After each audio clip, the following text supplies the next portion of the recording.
Bonjour et bienvenue sur Apostat Islam, le podcast des apostats, c'est Momo. Si vous m'écoutez sur YouTube, la chaîne s'appelle Témoignages ex-musulmans. Aujourd'hui, nous allons rencontrer Basma, qui est une jeune femme marocaine, et ce sera l'occasion pour nous de découvrir le Maroc de l'intérieur. Alors le Maroc du point de vue d'une femme qui a été élevée dans la bonne société marocaine. Elle va nous parler des problèmes que rencontrent les athées au Maroc. Elle va nous parler de ses parents, qui sont des personnages hauts en couleur. Et voilà, je vous souhaite en tout cas une bonne interview. Je vous rappelle à tous que si vous voulez entrer en contact avec moi, il faut m'envoyer un email sur apostaislam@gmail.com. Je suis ouvert à tout type de discussion. On peut aussi organiser un débat si vous êtes une personne musulmane. Voilà, en tout cas, dans tous les cas, n'hésitez pas, contactez-moi. Vous pouvez aussi me contacter via notre Discord. Alors notre Discord, le nom s'appelle La Taverne des Apostats, le lien est en description. Et c'est aujourd'hui le premier Discord en France des apostats. Donc voilà, un lieu chaleureux et un lieu qui tend à se développer au fur et à mesure des mois. Donc voilà, prenez le train en marche et on vous dit à très bientôt sur le Discord. Et maintenant, bonne interview. Bienvenue sur Apostat Islam, le podcast de tous les apostats. Aujourd'hui, on accueille Basma. Enchanté Basma, et est-ce que je peux te laisser te présenter déjà rapidement aux auditeurs? D'accord. Je suis Basma, j'ai 24 ans et je suis marocaine. Je suis de Casablanca. Arbeda, bienvenue sur le podcast. Est-ce que déjà tu peux nous parler de ton enfance au Maroc, du coup? Oui, donc j'ai grandi dans une famille assez progressive, on va dire. C'est pas vraiment des musulmans super pratiquants. Déjà, il faudrait d'abord que je présente un petit peu mes parents, juste pour vous donner l'idée du profil. Je vais commencer par la famille de mon père. La famille de mon père, c'est des gens qui ont, enfin, ils ont grandi, on va dire, dans un milieu assez musulman, assez attaché à la tradition, mais jamais dans l'excès, on va dire. C'est-à-dire que, par exemple, mes tantes, il y en a aucune qui est voilée. Il y en a aucun qui est religieux, mes oncles, à part un, après certains problèmes de santé, mais bon.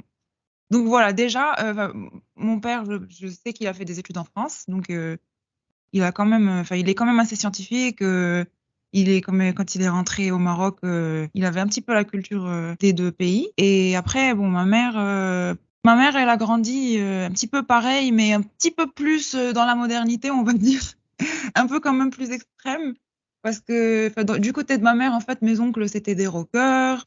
J'avais une tante qui était mannequin de lingerie quand elle était jeune. Juste pour te donner un petit peu le contexte, en fait. Ils étaient tous croyants, tous musulmans, mais ils faisaient plein de choses à côté. Et puis voilà, mon père avait appris le Coran comme il avait appris des chansons de rock. La Les lingerie deux, marocaine? franchement, je sais La- pas, mais non, je la- pense pas que ce soit de la lingerie marocaine. Je fais pas de lingerie marocaine. Non, parce que est-ce qu'il y a des magazines au Maroc où tu peux De te lingerie, non, présenter en non. lingerie?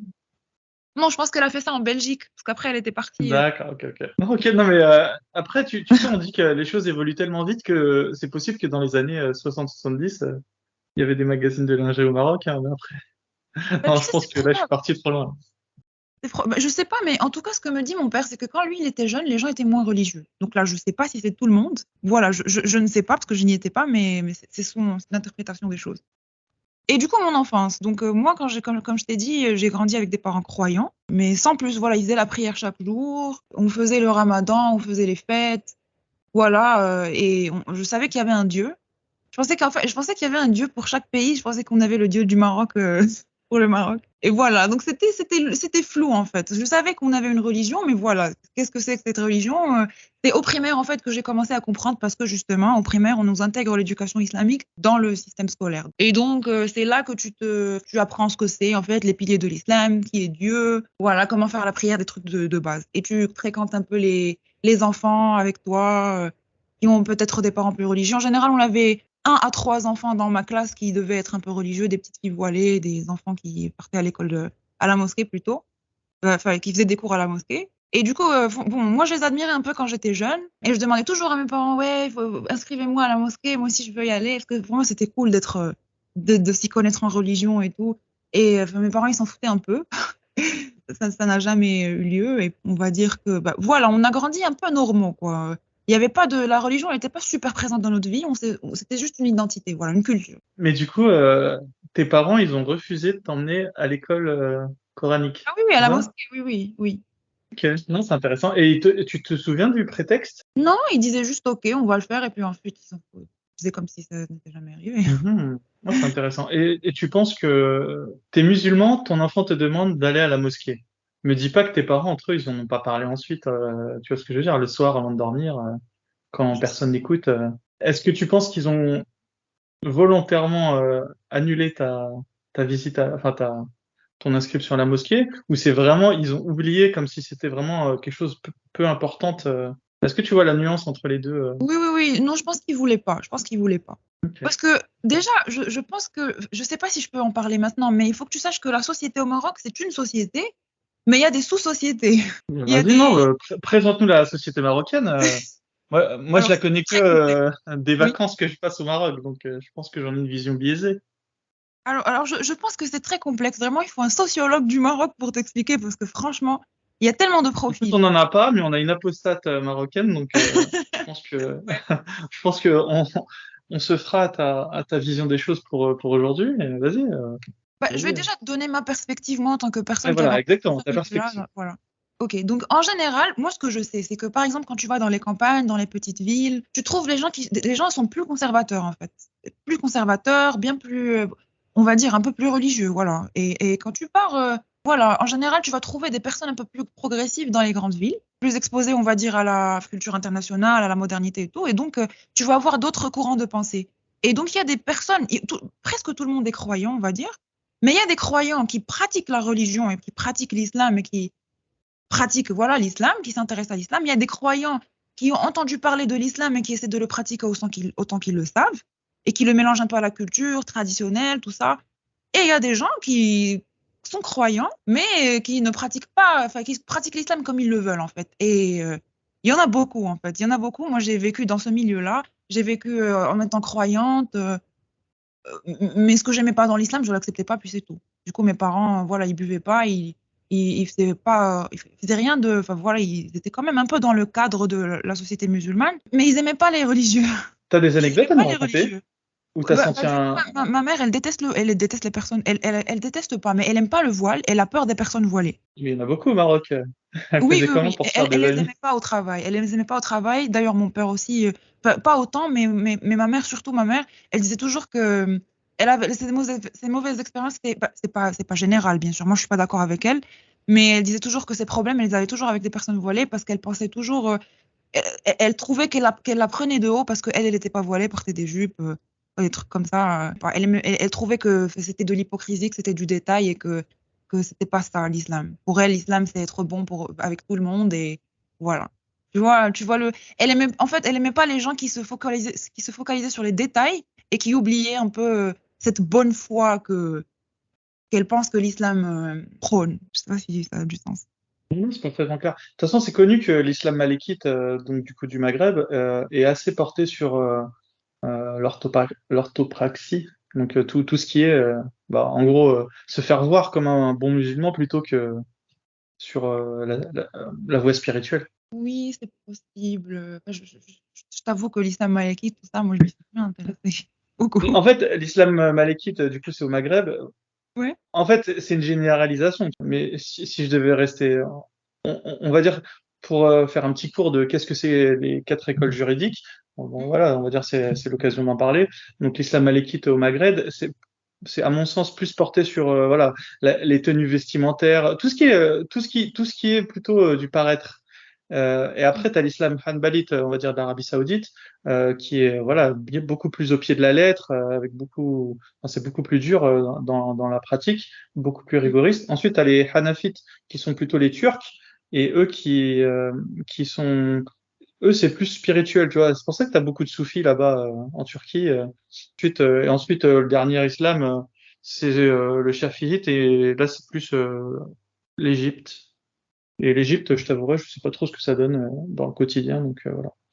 Pour celui-là, je donne ma langue au chat. Mais voilà, c'est les quatre islams. Mais continuons, peu importe, ça c'est juste un petit aparté. Et est-ce que tes parents, ils t'ont déjà dit que quelque chose était haram, tu vois, genre ils t'ont engueulé parce que t'avais fait quelque chose d'interdit, Non, un moment où leur islam serait ressorti lors d'un euh, détail de ta vie, je sais quelque pas, chose qui aurait peut-être que... montré qu'ils étaient vraiment musulmans. Alors, bon, je t'avoue qu'ils s'en foutaient un peu, mes parents. Ils parlaient pas beaucoup de l'islam. Et en général, ils étaient plus en train de... C'était plutôt moi qui essayais de m'approfondir dans l'islam et eux qui essayaient, surtout ma mère en fait, qui essayait de m'en sortir. C'était toujours un débat, un combat comme ça. Moi, je pensais toujours que mon père était un petit peu plus religieux parce qu'il parlait, il me racontait des choses. Il disait pas, il donnait pas des raisons religieuses, mais par exemple, il disait que l'alcool c'était pas bien. Tu vois, des choses comme ça. Moi, je disais toujours, pourquoi est-ce qu'on célèbre la fête du mouton? Ça sert à rien. On peut juste, tu vois, des trucs comme ça. Il me disait non, c'est important d'avoir tu vois, quelque chose qui nous unit, une culture. La religion, c'est important. Il disait que la religion, c'était important pas en tant que religion, mais pour l'identité, pour le sens de communauté. Voilà. Tu sais que religion vient du latin religere, ça veut dire relier. Ça sert à relier les gens entre eux. Donc lui, il Ah était bah oui, plus c'est relié, hein. dans le sens étymologique.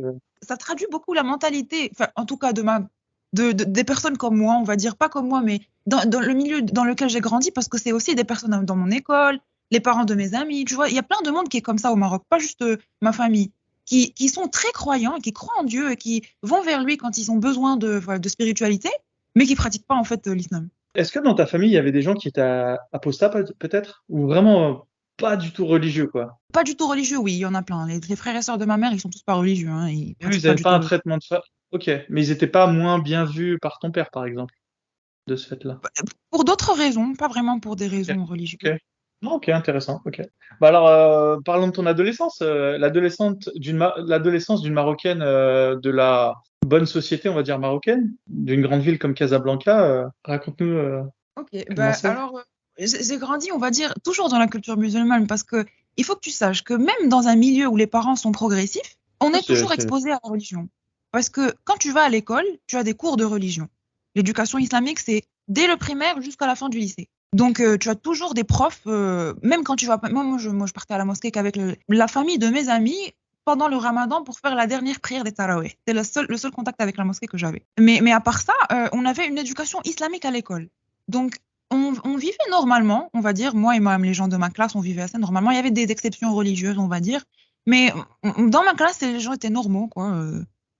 Croyants, mais on faisait tout, on faisait ce qu'on voulait. On avait des copains, on avait des copines. Tu vois, les trucs normaux, quoi, de tout le monde, toutes les sociétés, on va dire. Mais on avait aussi l'éducation islamique qui nous recadrait de temps en temps. Mhm. Est-ce que vous parliez de religion entre vous à l'école? Oui, de temps en temps, quand c'était le cours d'éducation islamique, on Ouais, parlait mais de c'est tout. religion. Pas à la récré, par exemple.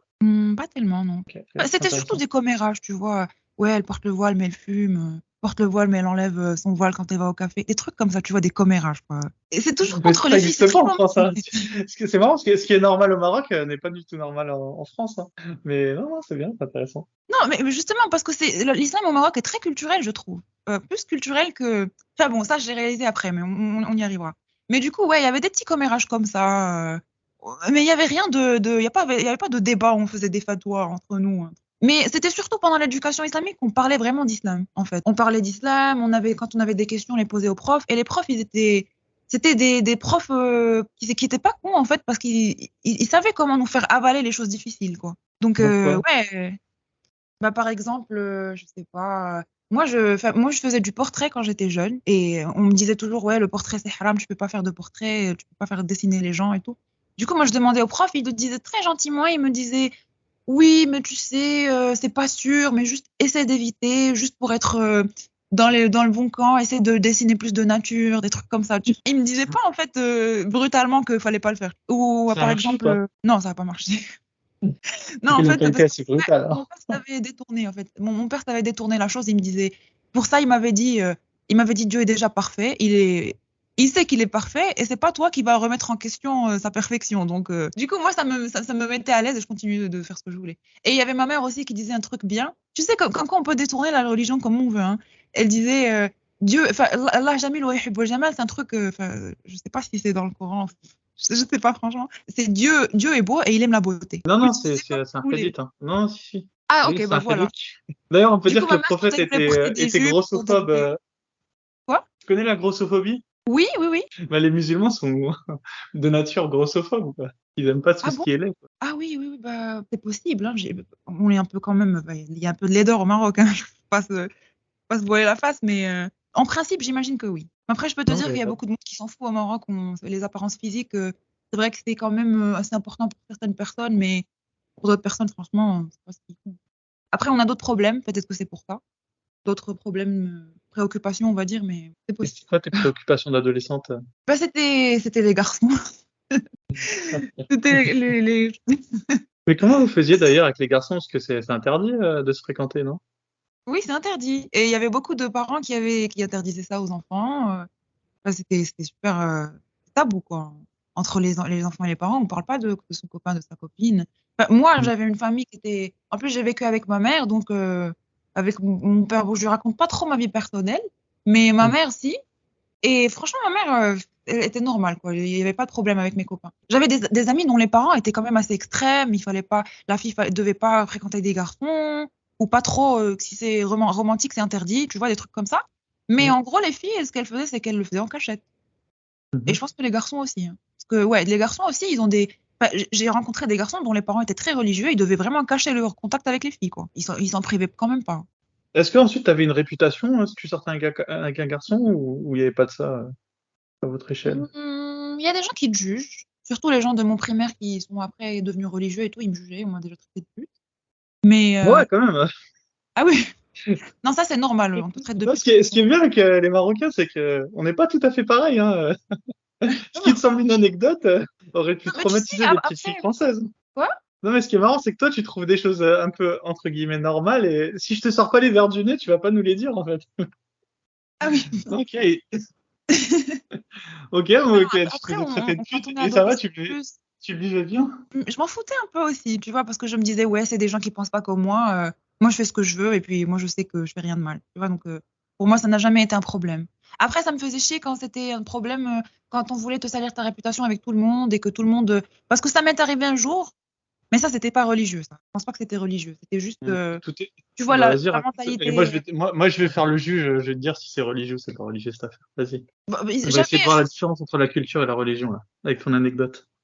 j'avais un copain, au collège Hmm. et du coup, en fait, c'est lui mais qui a rompu avec moi, c'était même pas moi qui avais rompu avec lui, mais du coup, je me suis mise avec son meilleur ami et il a commencé à dire à moi, il disait des choses qui étaient pas vraiment qui avaient pas vraiment eu lieu, c'est-à-dire qu'il disait qu'il y avait eu des actes sexuels qui n'avaient jamais eu lieu, donc Ok. Est-ce que tu penses que tu étais vue comme une pute parce que tu étais sortie avec son meilleur ami, ou est-ce que tu étais vue comme une pute parce qu'il avait dit que vous aviez eu des relations sexuelles? je pense que c'était parce qu'il avait dit qu'on avait eu des relations sexuelles. Donc Parce pour que toi, du coup, tout le monde se elle est mettait avec religieuse ou elle est culturelle cette histoire? religion, culture au Maroc, je trouve que c'est très entrelacé, mais bon, on va dire que les mi-religieuses, mi-culturelles. Ouais. Moi, je Peut-être pense plus que c'est très religieuses. enlacé parce que la religion a pris le pas sur la culture. Enfin, la culture marocaine est complètement pétrie de religion, quoi. Enfin, je veux dire, Exactement. la symbiose est parfaite, quoi. Je veux dire, donc en fait, entre guillemets, j'ai envie de dire compliqué. Mais est-ce que si on enlevait la religion du Maroc, est-ce que si le Maroc était fait que d'apostats, est-ce que tu te serais fait traiter de pute enfin, est-ce que les petites filles se feraient encore traiter de pute parce qu'elles auraient des relations sexuelles? Tu vois? Est-ce que nous, entre apostants, on traiterait une fille de pute parce qu'elle a eu des relations avec un garçon, tu vois? Moi, je pense pas, tu vois? Donc c'est là où je te dis, moi, ma théorie, c'est que le problème, il vient de la religion. Oui, tu as raison, c'est vrai. Évidemment, le débat est ouvert, hein, tu vois? Je j'ai pas la science infuse, hein, Non, non, mais je suis voilà. d'accord, je suis Ouais. d'accord, je suis d'accord. Parce que tu as Non, raison, après, quand intéressant. on a grandi entre apostats, on se juge pas, quoi. Bah, je Après, pense. c'est quand même des. Parce que tu sais, même les musulmans, on va pas se voiler la face, hein, les musulmans au Maroc, il y en a beaucoup qui pratiquent leurs relations sexuelles hors mariage, hein, c'est pas anormal. Bon, c'est anormal pour certaines personnes qui vivent dans leur petit cocon, mais après, il y a beaucoup de gens dans les grandes villes qui font ce qu'ils veulent. Est-ce qu'on les juge? Bon, je sais pas trop, ça dépend. Si tu fais la même chose, tu vas pas juger. Mais si tu es dans ta religion et que tu le fais pas, je pense que tu vas juger, oui. Ok, super intéressant. Ok. Bon, et on, évidemment, on dira que tout ça, c'était juste une anecdote pour toi, hein, mais je peux te dire qu'une histoire comme ça aurait pu traumatiser des petites filles en France, hein. Bah oui, Donc, j'imagine. non, c'est intéressant. Mais en tout cas, ça montre la carapace qu'ont les apostates, hein. Vous avez, je pense, vécu des choses qui pour vous étaient normales d'ailleurs dans l'adolescence, mais ça fait de vous ensuite derrière des femmes beaucoup plus, qui ont un caractère beaucoup plus fort, quoi. Mais bon, ça, à quel prix, ça, c'est le problème. Tu sais, ça, à l'école, c'est rien du tout. Tu sais, moi, quand je sortais dans la rue avec peut-être un crop top ou un truc très normal que si tu le portes en France, on me sortait des choses incroyables, mais vraiment des hommes, hein, des hommes âgés, quoi. C'était pas des enfants qui me disaient. Tu sais, il y a une prédiction qui disait que Kassiyatoun Ariyat, c'est des filles, une prédiction de l'apocalypse qui approche, qui dit que les filles commenceront à s'habiller de façon dénudée, quoi, de façon légère. Que c'est un signe de la fin des temps. Et moi, on me l'avait dit. On me l'avait dit dans la rue. T'imagines un barbu qui vient et qui te dit ça et qui s'en va. Même pas pour te Donc le raisonner. barbu, il t'a vu dans la rue, il t'a vu comme un ange de l'apocalypse, quoi. Exactement, t'imagines. Et bon, après, il y a le harcèlement et tout, mais ça, on va pas parler. On va pas en parler. Bah, pourquoi pas, on peut en Parce que- parler. C'est comment pour les filles au Maroc? Eh Raconte-nous. ben, en général, je pense que si tu vas dans une petite campagne où les gens sont innocents, ils vont juste être choqués. Peut-être qu'ils vont te juger, mais ils vont pas t'agresser, je pense. À part si c'est des extrêmes, des fous. Franchement, je sais pas. Ça dépend aussi des campagnes et des régions. Mais Parle-nous de tu sais, Casablanca, vas-y, on va essayer de se concentrer sur la grande ville pour d'accord. aujourd'hui. Alors, déjà, à Casablanca, on est c'est mixte. En fait, c'est mixte. Il y a de tout. À Casablanca, il y a vraiment, vraiment de tout. Donc, même quand tu vas dans le centre-ville, il y a des gens modernes qui s'en foutent et il y a des gens qui, bon, ils sont un petit peu plus fermés, quoi. Et du coup, tu te fais à Casablanca. Par exemple, à Rabat, c'est pas aussi fréquent, j'ai remarqué. Mais à Casablanca, tu te fais harceler hyper, mais vraiment hyper. Tu peux pas porter un truc, voilà, tu dois t'habiller normalement. Dépendant des quartiers aussi. Moi, j'étais plus au centre-ville. Donc, moi, je m'habillais normalement en t-shirt en jean, mais si je portais une jupe ou un short ou un truc, alors bonjour la catastrophe, parce qu'on va sûrement te dire un truc ou on va te toucher. On va te toucher les fesses, on va te... Et Carrément. moi, j'étais mince, hein. J'avais une amie qui s'habillait normalement. Elle s'habillait pas de manière très, on va dire, osée. Et on l'a touchée quand même. Oh là là. De tous les âges, de tous les âges, vraiment de tous les âges. On te laisse pas tranquille.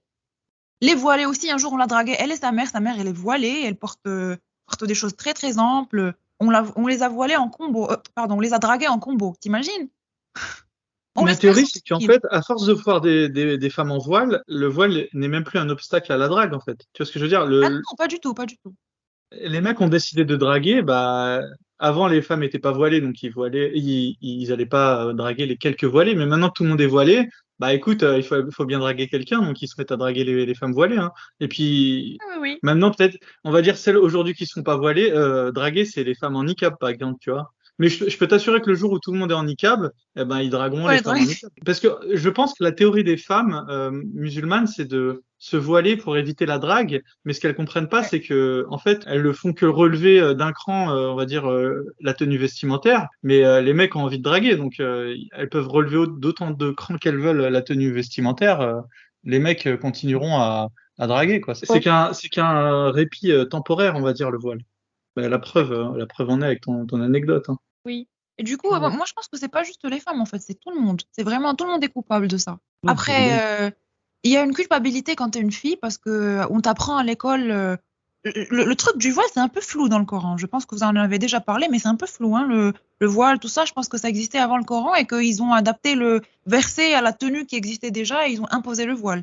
Mais du coup, à l'école, on nous apprenait que enfin, la femme, la plupart de son corps, fallait couvrir le corps. Et du coup, toi, tu te sens coupable, pas en vis-à-vis de la société, mais en vis-à-vis de Dieu.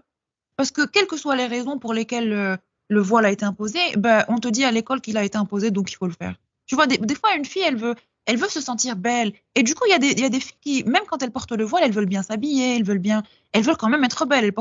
Il y a le stéréotype du voile et du jean serré et des trucs comme ça, tu vois. Il faut juste être voilée, il faut juste être couverte. Et après, on a des calibres de comment se couvrir et qu'est-ce qu'il faut cacher, qu'est-ce qu'il faut pas cacher. Mais c'est plus, je pense, par culpabilité envers Dieu, je pense. Toi, Enfin, t'as jamais voulu te voiler? si, j'ai voulu me voiler. J'ai voulu me voiler. Alors, Heureusement que ma mère, elle vas-y, était là, elle a pensé que raconte-nous. j'étais folle. C'est venu avec. Je vais t'expliquer déjà c'est un peu la vie stéréotype de mon profil et du profil des jeunes qui sont comme moi. En général, tu es croyant et tu ne pratiques pas la religion. Tu fais pas ta prière, tu fais pas les trucs, tu fais le ramadan, les fêtes, mais c'est tout. Et à un moment donné, tu as des phases dans ta vie où tu te sens coupable. Parce que quand tu vis normalement, tu as toujours cette petite once de culpabilité à l'arrière de l'arrière-plan en fait de ta vie. Et tu te dis qu'un jour, j'espère juste que je vais pas mourir aujourd'hui, comme ça un jour je pourrais me repentir, que je pourrais pratiquer la religion telle quelle et que je lirai le Coran. Et du coup, ben, à un moment donné, tu as ces petites crises de culpabilité où tu commences à faire la prière tous les jours, tu commences à lire le Coran plus souvent. Et du coup, il y avait des phases comme ça. Et tu espérais que ça allait durer, mais en général, ça durait pas. Pour moi, ça durait pas plus de 3 semaines. Et du coup, voilà, c'était l'une de ces phases, mais elle était un peu plus extrême parce qu'elle est venue après la mort de l'ami de ma meilleure amie, d'un ami de ma meilleure amie. Il est mort, il avait notre âge et ça nous a traumatisés. Ça a traumatisé elle, mais son traumatisme m'a traumatisé. À un moment donné, moi aussi, j'ai commencé à penser à la mort, j'ai commencé à lire le Coran plus, tu vois, faire des choses religieuses et je voulais vraiment, vraiment commencer à. Je voulais aller au paradis, quoi. Je voulais pas aller en enfer. Du coup, j'ai commencé à lire le Coran un peu plus, à explorer la question du voile et je voulais me voiler. Et ma mère, ça l'a choquée. Franchement, ça l'a choquée. Elle m'a dit hors de question. Un jour, elle m'a dit qu'est-ce qui se passe parce que je devenais un peu trop extrême. Elle m'a dit, elle s'est posée avec moi sur mon lit. Elle m'a dit mais qu'est-ce qui t'arrive? Et j'ai commencé à lui parler. Elle m'a recadré puis voilà.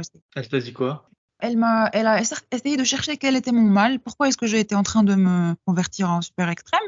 Elle a compris que c'était la mort du garçon, que j'avais peur de la mort et enfin, voilà, je voulais pas aller en enfer. Et elle a commencé à me donner sa vision à elle, que l'islam, Dieu, il s'en fout des détails, Dieu, il veut que tu sois une bonne personne, l'important c'est que tu fasses pas de mal, des choses comme ça, tu vois, qui m'ont calmée.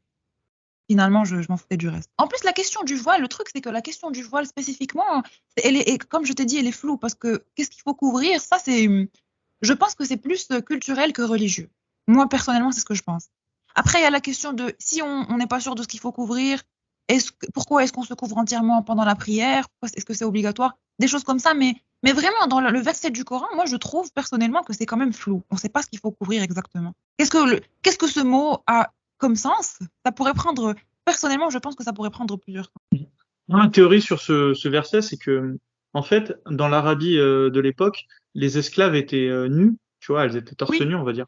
Et en fait, c'était pour que l'on puisse, au premier coup d'œil, distinguer une esclave d'une femme oui, libre. libre. Et du coup, c'est pour ça qu'en fait, le verset n'avait pas besoin d'être précis, en fait. Le simple fait qu'une femme soit voilée montrait qu'elle n'était pas une esclave, en fait. Je pense que c'est ça, en fait, la vraie signification du verset, et c'est pour ça que c'est un détail. Et il y a un hadith où Omar voit une esclave voilée, et il lui enlève son voile, en fait. Et pour Oui, bien, et ensuite il lui dit, toi, t'es une esclave, t'as pas besoin de mettre ça. oui, il n'a pas Je fait pense aussi. qu'elle est là la clé de ce verset. Parce que enfin, c'est des bribes dans ma tête parce que je n'en suis, enfin, ça fait très longtemps que j'ai pas consulté ça, mais je sais que dans une certaine situation, il y en avait un qui en avait tapé une parce qu'elle se couvrait. Je sais pas si Ah, ben c'est. c'est lui. Ah, c'est Hadith. Oui, oui, quand je t'ai dit, il lui a appris, en fait, Omar, il avait l'habitude de frapper tout le monde, en fait. Ah, Son fils, oui, ses voilà. femmes. En fait, il traînait avec un darik. C'est un espèce de martinet, un fouet. Et en fait, Ouais. c'était un peu un. En fait, je pense qu'il était un peu fou, en fait. Et en fait, il frappait tout le monde. Donc oui, quand je t'ai dit, il lui a, quand je t'ai dit, il lui a enlevé son voile, c'était l'euphémisme pour dire, il l'a dégagé à coup de Oui, savate. voilà, bah, tu vois. Après quand tu vois ça, tu te dis, si le voile c'est vraiment si c'est vraiment pour préserver une modestie, si c'est vraiment parce que ouais, j'avais un prof qui me disait, ouais, tu vois, regarde l'Occident, ils ont beaucoup de problèmes d'impuissance. Nous, on n'a pas ça dans les sociétés musulmanes, on n'a pas ça. Les gens sont sexuellement plus performants, peut-être, c'est ce qu'il a dû dire. Mais il a dit que c'était pour ça, en fait, parce que les femmes se couvraient, qu'on avait cette chasteté et tout. Mais au final, finalement, s'il y avait toujours des esclaves, ben, elles seraient nues.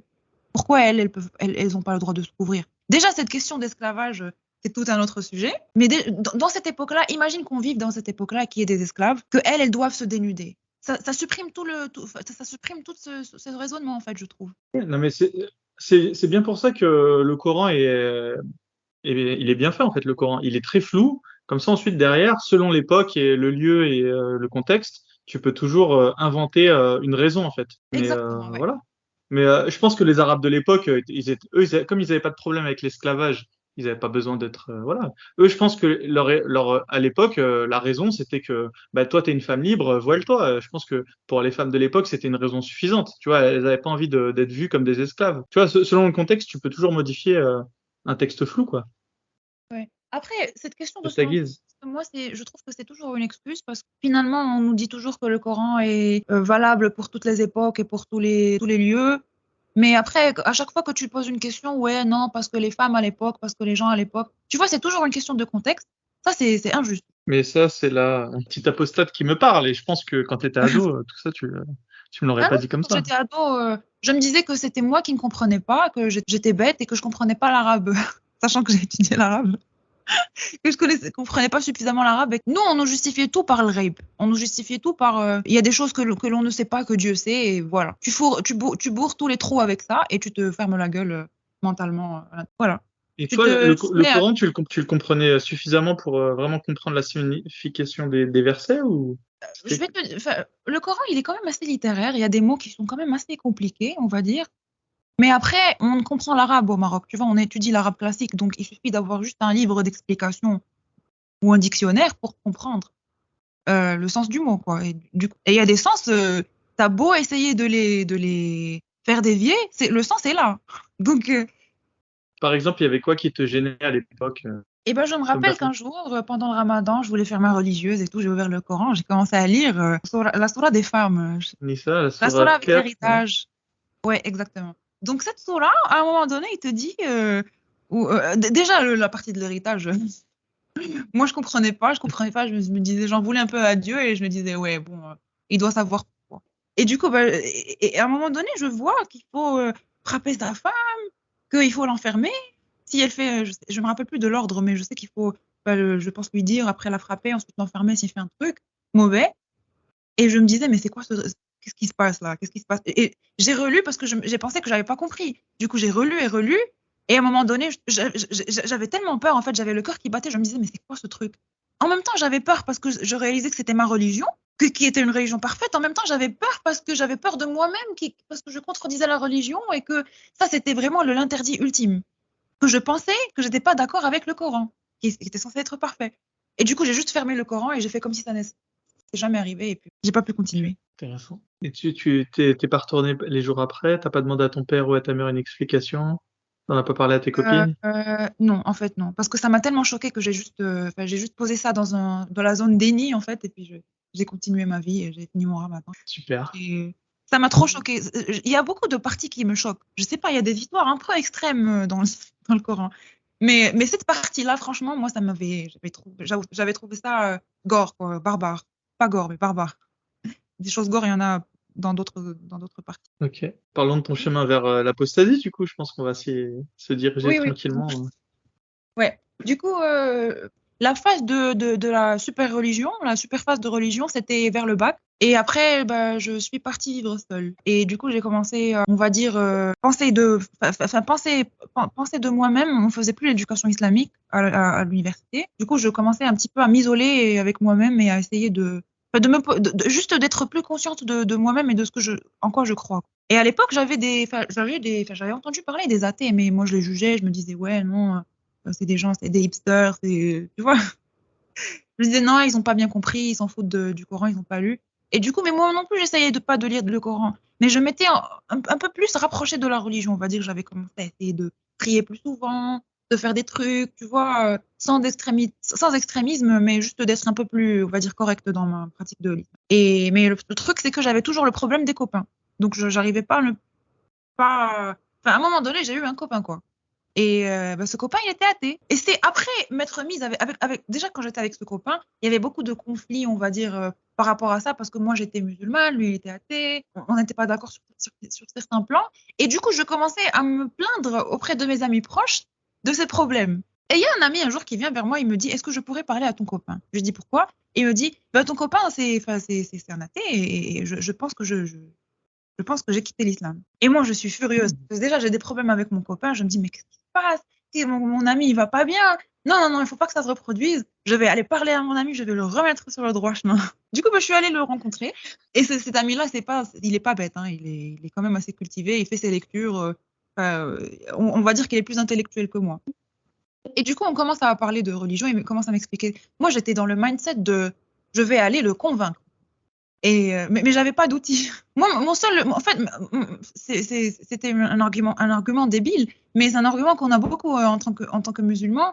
Oui, regarde comment ce monde est parfait, regarde comment tout est fait tellement beau, c'est impossible qu'il y ait un Dieu. Littéralement, c'était mon seul argument. Et du coup, je suis partie lui parler, il a commencé à me donner les raisons pour lesquelles il a apostasié.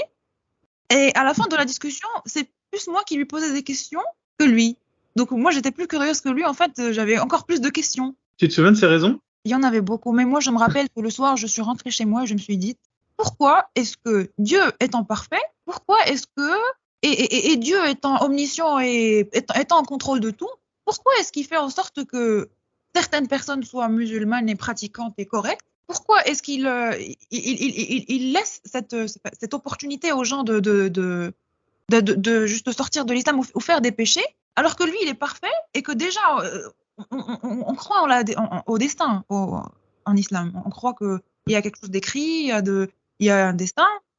Et du coup, c'est comme si en fait tu es destiné à faire ton péché et tu es jugé pour ça. À commettre ton péché et jugé pour ça. Et moi, pour moi, ça m'a fait un gros mindfuck dans ma tête. Je me suis dit, bon, qu'est-ce qui se passe? Et je me suis dit, ok, j'ai des doutes. C'est vraiment comme ça que ça a commencé. C'est est-ce que je suis dans ce monde de ma propre volonté ou est-ce que la volonté de Dieu est déjà en train de s'appliquer? Parce que nous, en islam, quand il y a un truc qui va mal, on dit ouais, c'est la volonté de Dieu. Mais quand c'est nous qui faisons quelque chose de mal, ouais, c'est moi qui dois être blâmé. Tu vois, ça dépend des contextes. Et du coup, moi, ça m'a interpellée. J'ai commencé à parler à ma sœur de ça quand j'étais en train de douter. Je lui ai dit, qu'est-ce qui se passe? Pourquoi ce truc? Et elle voulait rien entendre. Je l'ai confuse aussi et elle voulait elle a fermé la discussion pour pas tomber dans le même truc que moi. Et je me suis dit, écoute, ça m'a suivi en fait. Ce truc, ça m'a suivi. Pendant le lendemain, le surlendemain, à un moment donné, je me suis dit, écoute, il faut que tu lises le Coran parce que si tu n'as pas, enfin, on avait lu le Coran à l'école, on avait appris les versets et tout, mais bon, on les avait pas appris. Je pense pas qu'on les ait appris en ordre. Je me rappelle pas et je pense pas qu'on ait tout lu. Je me suis dit, tu vas lire tout le Coran et ensuite tu vas juger. Peut-être qu'il y a des trucs, tu vois, peut-être qu'il y a des trucs qui vont expliquer pourquoi tu as tellement de... Et du coup, ben, je prends le Coran, je lis la Fatiha, la première, et je vais vers la sourate de la vache. Qu'est-ce que je trouve? J'ai un Coran là à côté de moi. Je vais te lire. Je vais te lire. Sachant que la sourate de la vache, moi je la connaissais. Cette partie-là, en plus, le début de la sourate de la vache, ma mère, elle l'a joué tous les matins dans sa voiture. Donc moi, je connaissais par cœur la première partie. Hein. Mais je vais la lire en français. Dieu a placé un sceau sur leur cœur, sur leur ouïe et sur leurs yeux, est un écran obscur. D'énormes tourments les attendent. Alors, c'est qui a placé les écrans et les trucs? C'est Dieu. Et là, il dit, dans la 15, il dit Dieu se moque d'eux et les laisse courir aveuglément dans leur démesure. Alors, il faut que tu saches que dans cette traduction, moi, c'est la première fois que j'ouvre un Coran en français, là, tout de suite. Dans cette traduction, Dieu les laisse courir aveuglément dans leur démesure. Je trouve personnellement que c'est un euphémisme. Parce qu'en arabe, moi, personnellement, comment je l'interprète? Je l'interprète que Dieu les encourage, en fait, dans leur péché. C'est pas juste les laisse courir, c'est vraiment Dieu. Yamut Dohom Fitorianem, pour moi, c'est pas passif, c'est actif. Tu vois? Et donc, pour moi, ça me dit, je me dis, mais qu'est-ce qui se passe? Dieu encourage ça? Pour quelle raison, en fait? Dieu est rancunier.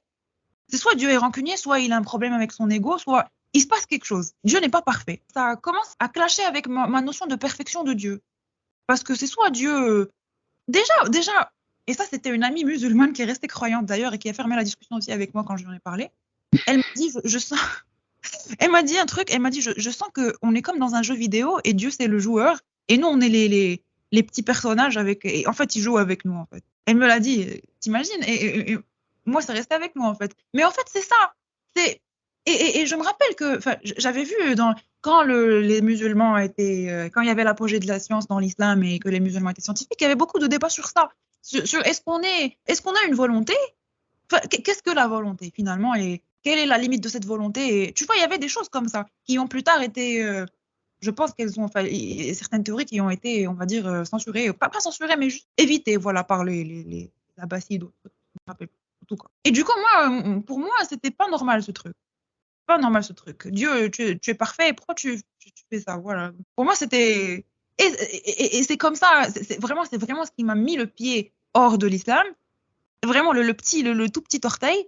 Et ensuite, il y avait tous les autres trucs qui venaient. Et plus tu essayais de te renseigner sur l'islam, plus tu réalisais qu'en fait, le Coran, finalement, tu le lis comme tu veux. Si tu veux être musulman pieux et prendre le Coran uniquement dans son bon sens, en fait, ce que tu fais, c'est que tu lis déjà avec la préconception que le Coran est parfait. Et du coup, quoi que tu lises, tu vas dire waouh, c'est trop beau, Dieu, il a raison. Tu vois, mais dès que tu commences à lire le Coran avec un œil critique, tu te dis, mais c'est quoi ces histoires?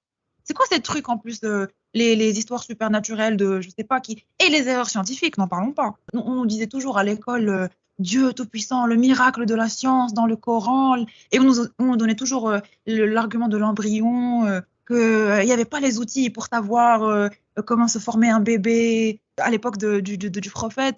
Mais ils nous avaient jamais parlé des Grecs, en fait. Ils nous ont pas dit qu'il y avait déjà des théories sur l'embryon. Du coup, moi, ce que je pensais, c'est que c'était un miracle. Mais en fait, c'est pas un miracle. Et en plus, la théorie, elle est fausse. L'ordre, il est pas correct. Ouais. Et Non, il est pas correct et en plus c'est repompé sur Galien qui est un grand médecin grec qui a exactement donné la même explication. Dans le Coran, ça te dit que les os arrivent avant la chair, alors qu'en ouais, vérité bah, les deux arrivent en même temps quoi. L'embryon au début, c'est un mélange d'eau et de chair et ouais. ensuite ça se développe quoi. Enfin, je veux dire, c'est pas d'abord on est un petit squelette et ensuite on a de la. Ceci dit, si tu le sais pas, c'est vrai que tu peux te dire, bah d'abord t'es un squelette et puis ensuite il y a de la chair qui vient recouvrir le squelette. Ça semble entre guillemets logique. En vrai, le fœtus tout se développe de la même, enfin de manière uniforme quoi. Il y a pas d'abord t'es un squelette et ensuite t'es un petit bébé. Enfin, ça marche pas comme ça. Non ouais, donc c'est une Euh, erreur manifeste du Coran. Ouais. En fait, moi, pour les os et la chair, moi, personnellement, je l'ai prise d'une manière parce que, quand même, moi, je trouve que le Coran est un peu littéraire, un peu poétique. Donc, moi, j'ai pris comme une figure de style, quoi. Comme une métaphore Ouais, ou un bon, truc. si tu Mais pars dans ce juste, délire, oui, mais même avec ça, même avec la question de eau et chair, je trouvais que l'ordre était pas normal. La description de, je sais pas, le chewing-gum et trucs qui se. Je me rappelle plus de l'ordre. Mais, je me rappelais que je me rappelle que quand j'avais lu ça, je me suis dit, ok, c'est pas le bon ordre. Même, tu sais, que juste la formation déjà de l'embryon avant qu'on parle d'eau et de détails. comment Donc, ça? attends, il faut que je cherche le. Ah oui, oui, voilà. Nous avons fait du sperme al-alaqa. Alors, bon, Hmm. je trouvais le verset en français. Tu le traduisais comment à l'époque? Alaqa. Alaqa, c'est quelque chose. Alaqa, c'est quelque chose qui s'accroche. Ouais, Parce qui est que, alaqa. Ouais, voilà. ouais, Et donc, ouais. moudra, c'est quelque chose qui est mâché. Ah, d'ailleurs, d'où le chewing-gum, parce qu'on dit halk en marocain pour le chewing-gum. Quoi? Bah, je sais pas comment vous le dites à Casa, mais à Tanger, on dit halk, un Oui, oui, chewing-gum. oui, vous avez un dialecte assez intéressant à Tanger, c'est vrai. Ben voilà. Et vous Mais dites comment, vous, en fait, chewing-gum à Casa? on dit mska. Ok, intéressant. On dit mska. Mais ouais, elk, en fait, c'est pas vraiment alaqa, parce que alaqa, en fait, c'est un verbe tout seul, et ensuite, Ah, comme quand alaqa, tu dis c'est. allaq, comme quand tu dis accroche Exactement, quelque oui. chose. Ok, ouais, ok. Exactement, ouais, ouais, Ok, c'est ça. intéressant. Ouais. Après, question d'ordre, là, je suis en train de lire. Franchement, je me rappelle plus exactement. C'est très détaillé, je n'aurai pas le temps de tout lire. Mais peut-être que c'est ça aussi, la question d'eau. Franchement, je m'en fous un peu pour, pour aller faire En bref, on laisse ceux qui s'intéressent au sujet le creuser. Voilà. Je pense qu'on a déjà donné les pistes. Voilà, exactement. Donc voilà, peut-être que je me suis trompée, mais voilà, tu as raison pour d'ordre. Et ceci dit, est-ce qu'on peut revenir rapidement sur un truc? Je me dis, c'est quand, pour revenir sur ce que tu avais dit sur la sourate la vache, est-ce que tu penses que la traduction est fausse dans le sens, tu sais, le fait que en fait on nous dise de la manière passive dans la traduction française, genre comment c'est, tu m'as dit le passage, Dieu les laisse dans leur incroyance, alors que en toi, ta manière de le voir, c'est une manière active et ce qui est complètement du coup, enfin c'est une grosse différence. Je veux dire dans la traduction, on aurait pu traduire par Dieu les encourage dans leur ignorance par exemple. Est-ce que tu penses que la traduction elle est fausse du fait que celui qui a traduit il était de bonne foi, tu vois, il était tellement pieux et religieux, on va dire il s'est menti à lui-même, il l'a traduit de la manière passive, ou alors tu penses que c'est vraiment il sait que c'est de manière active, mais il a voulu tricher, il a voulu tromper son auditoire français en lui disant que c'était à la manière passive. C'est quoi t'en Hmm, penses quoi, toi? peut-être que, Est-ce que ouais, tu penses que c'est je possible sais de se pas. tromper, je veux dire? Je C'est ça pense ma que question. tu peux, dépendant de, est-ce que tu veux te nier la chose dans ta tête ou dépendant de beaucoup de choses, parce que tu sais, quand on est, quand on le lit en arabe, c'est comme un poème, on va dire que c'est flou un peu, tu vois, c'est un peu flou et du coup, tu peux l'interpréter de plusieurs manières. Les mots, en plus, c'est des mots quand même assez littéraires, donc et je pense que tu peux te donner cette liberté de te permettre ce déni et de te dire que oui, Dieu, il a voulu dire ça, en fait. Hmm, Donc intéressant. peut-être, c'est soit que lui, il est dans le déni, soit il s'est dit, bon, on va pas choquer les Français, on va leur mettre une expression un peu plus, voilà. Mais déjà, Dieu se moque d'eux, déjà ce qui est fait est fait. Dieu se moque d'eux, t'imagines? Ouais. Un Dieu parfait qui se moque des pécheurs. pas, moi je trouve que c'est Pour un Dieu qui a créé pas l'univers, Dieu, il a que ça à pas faire. super mature. Exactement, tu vois, donc Son occupation entre deux créations d'étoiles, c'est voilà, il se seulement moque qu'il des est clair. mécréants. Déjà, c'est lui qui les crée, c'est lui qui les met sur Terre. Et je sais pas, mais je pense que s'il voulait vraiment qu'il croit en lui, pourquoi déjà il a pas, pourquoi est-ce qu'un Dieu parfait a besoin de tester ses sujets? C'est quoi le but? Si ce n'est pas pour confirmer à lui-même parce qu'il a des doutes que ouais, c'est Dieu tout-puissant. Pourquoi est-ce que tu vas me faire vénérer ton existence 5 fois par jour? Qu'est-ce que ça t'ajoute à toi en tant que Dieu parfait? Tu vois, déjà, la perfection de Dieu, déjà quand, je sais pas, mais maintenant que je ne suis plus, pardon, que je ne suis plus musulmane, pour moi c'est absurde en fait, tout ça. Dieu est parfait. Pourquoi est-ce qu'il a besoin de moi? Il s'occupe de, je sais pas, de, et il s'amuse en fait. Il se dit, tu sais quoi?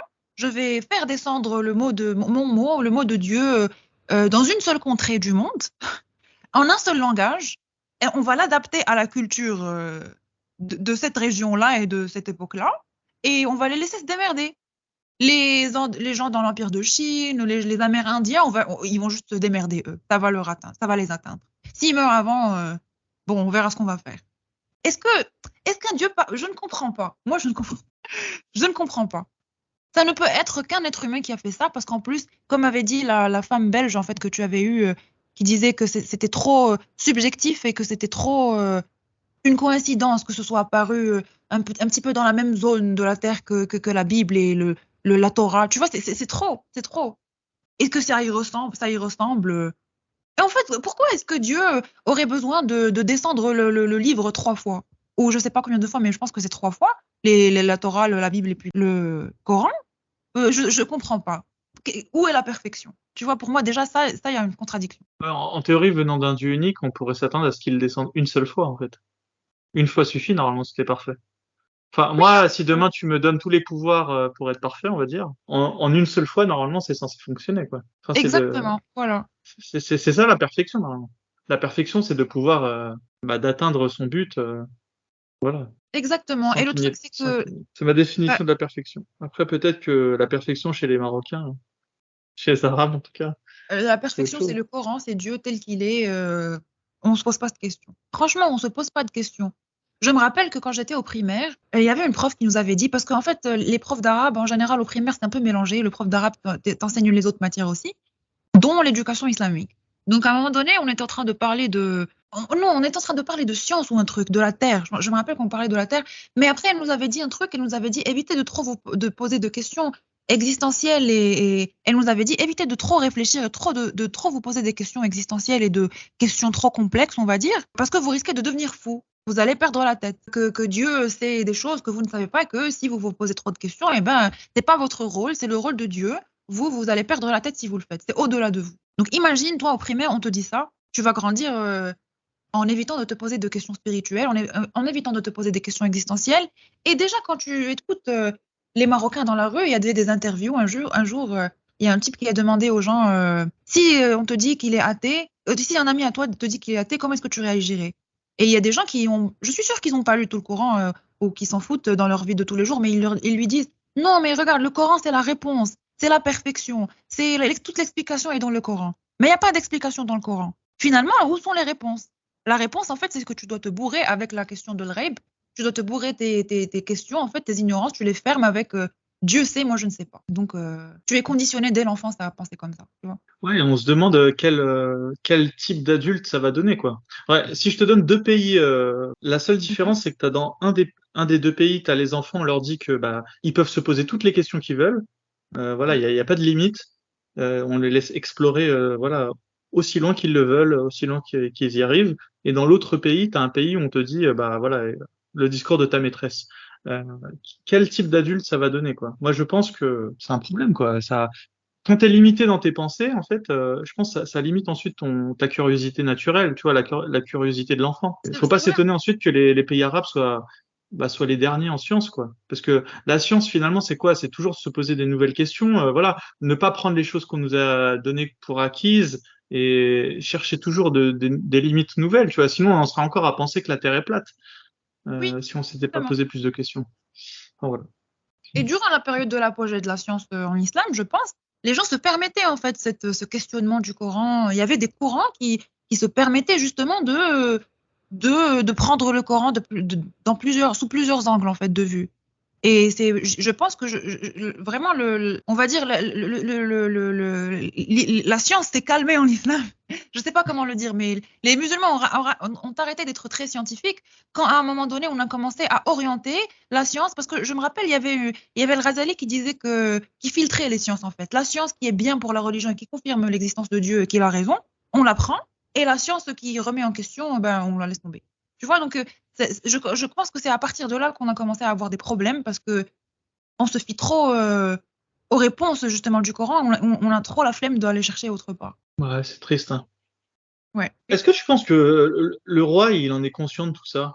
Que même si ça permet, voilà, il est le commandeur des croyants, ça lui permet d'avoir tous les Marocains sous sa coupe. On peut pas se mentir en se disant que ça marche. Enfin, ça marche, tu vois. Il est encore au pouvoir, son père a réussi son règne, voilà, dans l'entièreté. Il n'y a pas de raison pour que son fils ne réussissent pas aussi. Mais je veux dire, à quel prix? Est-ce qu'il se rend compte que finalement, à long terme, c'est une stratégie qui va échouer parce que des Marocains qui sont pas férus de science, ça peut que être mauvais sur le long terme. Est-ce que tu penses qu'il s'en rend compte? Moi, je pense que c'est très très compliqué et que ça engendre beaucoup de facteurs, mais je pense que le roi aussi est contraint il est aussi contraint, je pense, parce que le roi, c'est pas un extrême.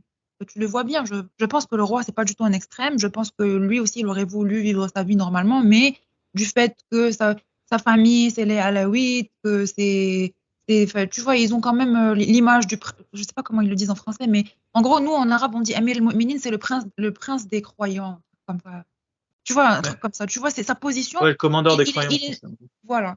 Donc, en fait, il est né dans ça. Tu vois, il avait pas le choix quand il est né. Il devait devenir roi. Donc, je pense que pour préserver cette identité, cette unité, parce que finalement, mon père m'avait appris. Il me dit toujours qu'en fait, il y a des gens qui ont besoin de religion.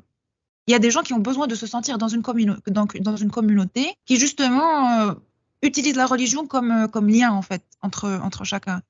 Et qu'à à un moment donné, il fallait justement avoir cette unité, ce sens de la nation, de la patrie, et qu'il fallait des valeurs communes en fait entre les Marocains, parce que les Marocains avant tout ça, c'était des tribus des tribus berbères voilà, qui étaient assez indépendantes l'une de l'autre. Enfin, il y avait des dynasties, mais tu vois, on avait moins d'unité, on va dire. Il fallait unifier les Marocains et faire en sorte qu'ils aient une identité commune, dont justement une identité musulmane. Et donc, je pense qu'en même temps, la monarchie dépend de cette identité commune et de ces valeurs communes, mais en même temps, c'est difficile en fait d'en sortir parce que je pense que la monarchie est conditionnée par ça, mais qu'en même temps, je pense que je suis sûre que le roi est conscient de certains problèmes qu'il faudrait. Je ne sais pas s'il y pense, mais je sais qu'il doit en être conscient. Tu vois? Ouais, Oui. mais tu vois, le truc, c'est qu'il veut donner le pouvoir à son fils, on est d'accord. Mhm. Donc ça veut dire que moi, personnellement, tu vois, j'ai un enfant, je me dis, ce que je veux pour mon fils, c'est ce qu'il y a de mieux. Est-ce que ce qu'il y a de mieux pour le roi du Maroc, c'est de léguer à son fils un pays où les gens se coupent mentalement de leur curiosité naturelle? C'est ça le problème, en fait. Moi, je demande pas au roi de créer une apostasie générale. On pourrait très bien avoir une communauté musulmane, mais une communauté qui accepte pas que les professeurs à l'école disent aux enfants, écoutez les enfants, faut pas trop réfléchir, faut pas vous poser trop de questions. Je vois pas le lien entre faire ses prières, faire le ramadan, faire la Eid el-Kbir et ensuite se couper de la science, tu vois, je trouve ça dommage. Et tu vois, et c'est là où j'arrive pas à comprendre comment un père peut laisser son fils les rênes d'un pays où les gens sont aussi arriérés d'un point de vue scientifique en tout cas. Franchement, un jour, si le roi, je pouvais le rencontrer, non, j'aurais pas le courage. Faudrait que je le rencontre à Paris sur Opéra, tu vois, un Ouais. endroit où je suis à domicile et je lui demanderais, ouais, pourquoi est-ce qu'il laisse l'islam un peu arriéré prendre de la place, Mais tu sais, pourquoi pas avoir un islam des Lumières, tu vois, c'est possible, je veux dire, il y a pas de. justement, c'est ça le truc. Est-ce qu'un islam des Lumières existe vraiment? En fait, c'est, tu te dis État islamique, mais tu ne veux, enfin, tu veux quand même être dans la modernité. Et ça, c'est déjà l'un avec l'autre, c'est déjà contradictoire. On est déjà dans une question complexe parce que je pense que le roi, il aurait bien voulu qu'on ait des scientifiques au Maroc, plus de scientifiques au Maroc, qu'on ait des choses. Et d'ailleurs, bien sûr, on a aussi on va dire les matières scientifiques à l'école et tout, comme tout le monde. Ouais, bien sûr, bien Mais sûr, il y a beaucoup mais le problème, d'ingénieurs c'est aussi, marocains, il y a pas de voilà. souci.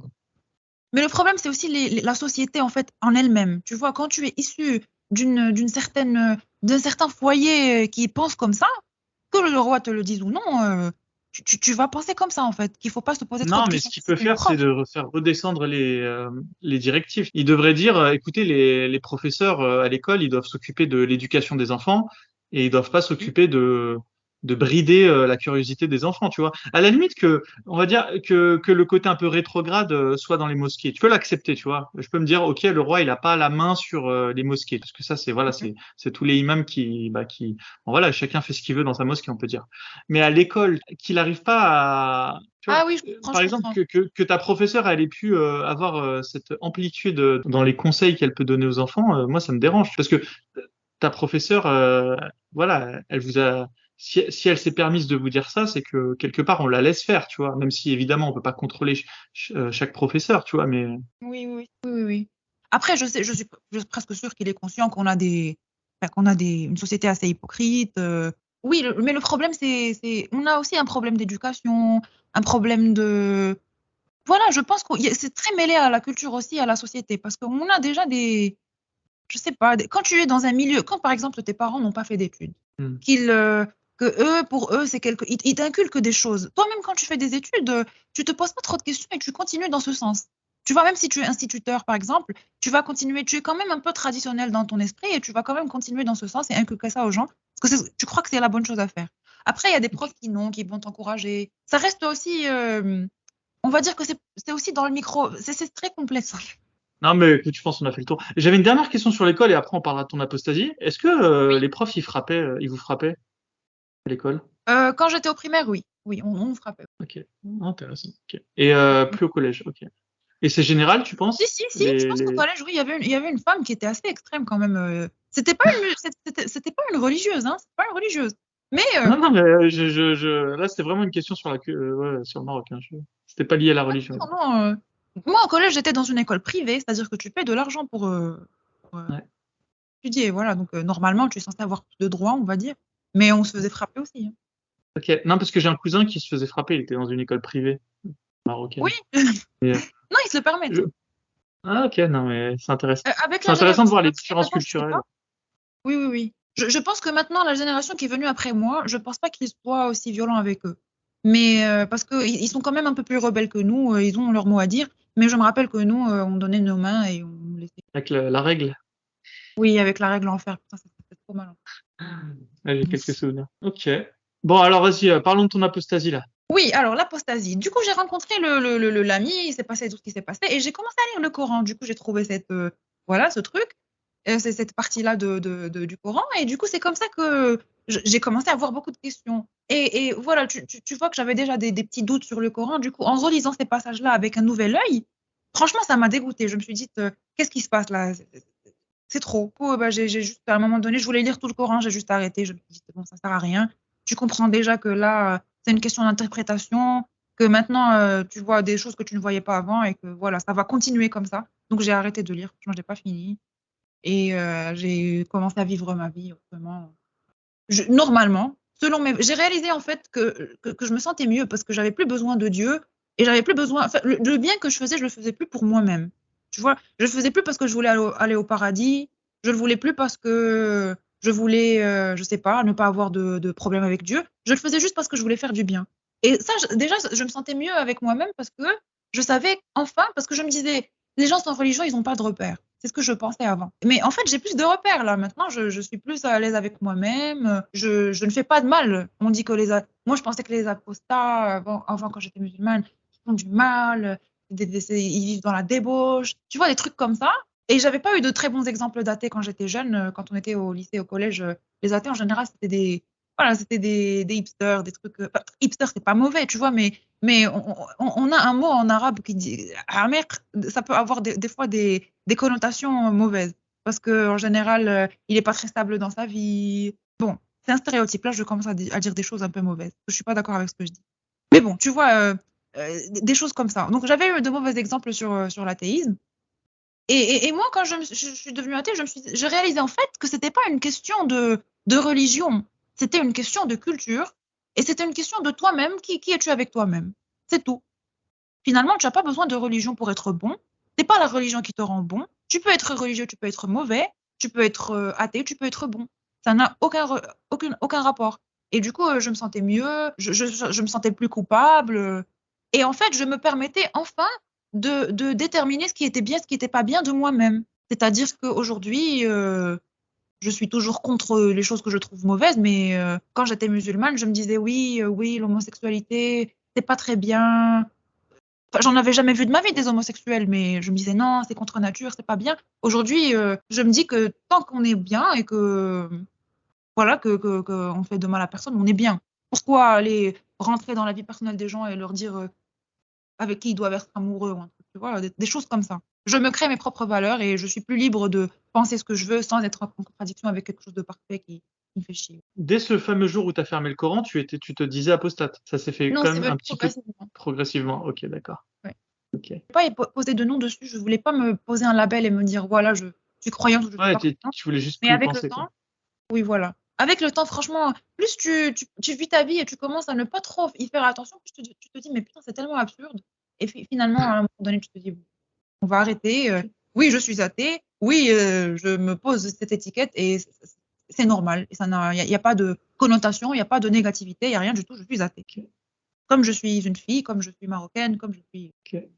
Et il y aura quoi alors après la mort? En ce moment, moi, je me dis que bon, je suis plus le centre du monde en tant qu'être humain, donc je me dis que bon, on va sûrement je pense qu'il y aura rien. Après, bon, je ne sais pas, je ne peux pas savoir, mais moi, en ce moment, je me dis, je ne sais pas, je ne pense pas qu'il y aura quelque chose. Et je me dis que bon, il faut que je vive aussi correctement que je peux. Et puis, on va faire partie du cycle de la nature et de la, pas se réincarner, mais tu vois, nos particules, elles vont fertiliser la Terre. On va continuer le cycle de la Terre, de l'univers. Et puis voilà, on n'est plus le centre du monde. Et tu vois, avant, quand j'étais musulmane, la justification que je me faisais pour essayer de justifier toutes les injustices sociales et tous les trucs qui étaient bizarres, je me disais, en fait, l'islam est là pour préserver la race humaine. Et en fait, c'est dans notre avantage, même, c'est dans notre c'est bien pour nous, en fait, même si on n'en est pas conscient et même si on n'est pas d'accord, c'est bien pour nous parce que ça va préserver la race humaine, ça nous incite à nous marier, à nous reproduire. C'est-à-dire que l'islam est là pour préserver l'être humain. Pas égoïste, mais en fait, pourquoi est-ce qu'on pense qu'on est le centre du monde? Voilà. Et ça, je pense qu'à un moment donné, quand on est devenu conscient dans l'histoire de l'être humain, on s'est dit qu'il fallait trouver une justification pour, je sais pas, pour comprendre. Et puis, on a commencé à trop prendre la grosse tête et qu'on a pensé qu'on était le centre du monde. Parce qu'on était le centre de nous-mêmes. Quand tu penses, tu es le centre de toi-même. Et donc, c'est comme ça que ça a commencé. Et du coup, l'être humain est devenu le centre du monde. Mais maintenant, on n'est plus je ne pense pas qu'on est le centre du monde. Je pense que nous faisons partie du cycle du monde. Et puis, on va mourir. Et puis, c'est tout. C'est normal. Et c'est pas la Et c'est volonté quoi de tes Dieu. objectifs alors à l'avenir? Qu'est-ce que tu aimerais bien réaliser? Alors, Parce qu'avant, ton objectif, j'aimerais. c'était d'aller au paradis. Maintenant, ce Oui. serait quoi alors? Ton Je, objectif ultime, ton but? Pourquoi tu te lèves chaque matin? Ah oui, c'est une question un peu plus complexe. Mais en ce moment, je ne pense pas que j'ai d'objectif suprême, ultime dans la vie, mais je pense juste que je veux vivre correctement, que je veux faire le moins de mal possible, parce qu'on ne peut pas ne pas faire de mal, on n'est pas parfait, mais faire le moins de mal possible, et puis juste, peut-être, on ne sera jamais heureux à 100%, mais juste évoluer autant que je peux et être heureuse autant que je peux, et puis contribuer positivement pendant son passage. Voilà. Et ne pas faire trop de dégâts. Ouais, mais tu es le centre de ton monde. C'est quoi tes rêves, quoi? Ouais. Bon, alors ces rêves-là sont un peu par rapport à mon identité, donc je ne vais pas trop les divulguer, mais voilà, j'ai des rêves, Ah, ok. des ambitions, voilà, des choses que je voudrais réaliser. On va dire laisser quelque chose de positif dans mon œuvre, en fait, on va dire, et impacter, voilà, impacter les gens qui voudraient bien être impactés positivement. Bien sûr. Bah, écoute, on te souhaite de réussir. Et du coup, alors, tes parents, ils le savent? Oui, Ils savent tes nouvelles opinions? alors j'ai testé le territoire, donc bon, j'ai apostasié à l'âge de 19 ans, ça je te l'ai dit, mais Ok. faut que je Ouais. le dise Donc, ça aussi. fait 5 ans. Ouais, ça fait 5 ans et du coup, à partir de là, je vivais pas avec mes parents, en fait. Je Hmm. vivais plus avec mes parents après le bac. Donc bon, Ouais, c'est bien vu ça au Maroc, de prendre son indépendance quand on a 19 ans. oui, bon, il y a des parents qui ont peur pour leurs enfants, mais bon, moi, j'ai installé Ok. pour, justement être plus proche de mon Bah, école et puis, d'accord, ok, heu, ok. juste te préciser ce point des parents, comme ça je reviens pas vers ce point-là après. Vas-y. Je voulais juste te dire en fait que j'ai essayé de tester le terrain un peu avec mes parents pour voir comment ils allaient réagir. Parce que j'avais dit à ma sœur, mais mes parents, bon, j'avais essayé d'éviter parce que je dépends d'eux. Et, et du coup, j'ai testé le territoire juste en critiquant un peu de temps en temps. Par exemple, ma mère, elle me dit, j'avais un problème avec mon PC un jour, on l'a pris pour le réparer. Elle m'a dit, prie pour faire un doigt pour que. C'est très religieux quand tu le dis en français, mais au marocain, c'est dans la langue, donc c'est pas très religieux. Elle m'a dit, fais un doigt pour qu'il se répare et tout. Moi, je lui dis, mais si Dieu il veut qu'il se répare, j'ai pas besoin de lui dire. Tu vois, il sait ce que j'ai dans ma tête. J'ai pas besoin de le prononcer avec ma bouche pour que Dieu le save. Il sait que je veux me réparer mon PC. Elle me dit, mais non, mais qu'est-ce que tu dis? Il faut toujours évoquer Dieu. Sachant que tu dois savoir un truc, mes parents sont divorcés. Ma mère est remariée avec un catholique. Elle mange du porc et elle boit. Attends. C'est trop d'infos, là. Ah, Vraiment, c'est le catholique qui mange du porc et qui boit. Non, elle aussi. Ah. Non, elle aussi, elle vit très normalement. Ma mère, elle vit comme une personne dans le monde normal, sans religion. Mais elle est croyante. Elle a un Coran à la maison. D'ailleurs.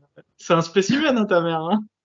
Mais tu sais, il y en a beaucoup des spécimens comme ça au Maroc. C'est ça le truc, c'est que c'est pas une exception, ma mère. Bon, alors, on va pas dire. Le Marocain est un pourvoyeur de spécimens sociologiques. C'est ça, en fait. Faut devenir sociologue, en fait, au Maroc. Oui, mais vraiment, c'est ça. Il y a de tout au Maroc. Vraiment, il y a de tout. Plus, surtout dans les grandes villes, vraiment, tu vas trouver vraiment de tout. J'adore. Du coup, bon. Mais le truc, c'est que ma mère, elle est vraiment, ça la blesse quand je dis des choses comme ça. Si je parle mal du ramadan parce que j'ai pas envie de jeûner, parce que quand je suis avec eux, je jeûne. Du coup, oui, j'ai pas envie de jeûner. Et puis voilà. Si je dis un truc, si je jeûne pas, elle va fermer l'œil. Mais si je lui dis, j'ai pas envie de jeûner, pourquoi on jeûne, et des trucs comme ça, ça lui fait du mal. Je sens qu'elle. Okay. Elle garde ce dernier lien quand même avec la religion. Hein. Oui, pour elle, c'est l'important, c'est que Dieu est parfait, il est avec elle, elle y trouve son confort spirituel, elle écoute le Coran, elle lit le Coran tous les matins, elle dit des sourates. Quand j'étais jeune aussi, quand on vivait avec elle, elle nous lisait des sourates quand on était le soir, quand on voulait dormir, pour nous protéger et tout. Mais elle pense que l'important, c'est d'être bon. C'est comme si en fait, elle avait sa propre vision de la religion, elle que l'appliquait et c'était l'important. Pour elle, elle prend l'essence de la religion et s'occupe pas des détails. Et du coup, mon père, en fait, je pensais que mon père, du coup, il est un peu plus traditionnel que ma mère, c'est-à-dire qu'il est plus il est parti vivre dans une petite ville. Il est un peu plus attaché à la tradition. Il aime bien les trucs. Tu vois, il aime bien les trucs typiquement marocains, quoi. Et du coup, mon père, il boit pas. Quand tu le vois, on dirait un musulman marocain normal. Et du coup, un jour, quand j'ai commencé à vivre avec mon père récemment, et ben, je lui ai dit, on s'est rapprochés, on a commencé à avoir de plus en plus de discussions. Et je lui ai dit, écoute, je pense que c'est lui qui avait abordé la discussion on parlait de. Mon père, c'est quelqu'un qui n'aime pas les choses qui ne sont pas scientifiquement prouvées. Du coup, les histoires, les trucs, les légendes, lui, ça le fait chier. Et je sais pas comment, on parlait d'autre chose et on a viré vers les histoires du Coran. Et à un moment donné, moi, je lui dis, écoute, moi, je pense que le prophète, tout ce qu'il y a dans le Coran, c'est lui qui l'a fait. Moi, je crois pas à ces histoires, c'est du supernaturel. Je pense que le prophète, en fait, c'est soit il se foutait de notre gueule, soit il avait un problème. Soit il avait peut-être, je sais pas, il a halluciné ou un truc, ou il a lu la Bible, il s'est dit, on va faire un truc comme ça, tu vois, on va faire ça pour le peuple. Et mon père, il s'inquiète, en fait, il me regarde et il me dit, ma fille, tu dois éviter de dire ça en public parce que ça risque de te poser des problèmes. Non mais désolé, on va s'arrêter aussi. Hein. On va s'arrêter parce que même moi, tu m'as choqué. Il faut jamais présenter la chose comme ça à ses parents. Hein. Maintenant, tu t'en rends compte. Hein. Je m'en doute bien. Moi, je vais donner il faut plutôt dire quand t'es apostat et que tu veux l'annoncer à tes parents, tu peux dire à la limite, écoute, papa, moi, je pense que le Coran, il a été inventé par le prophète. Mais après, tu peux juste arrêter à dire ça. T'as pas besoin de de rajouter une couche en disant qu'il se foutait de la gueule du monde ou tu vois ce que je veux dire.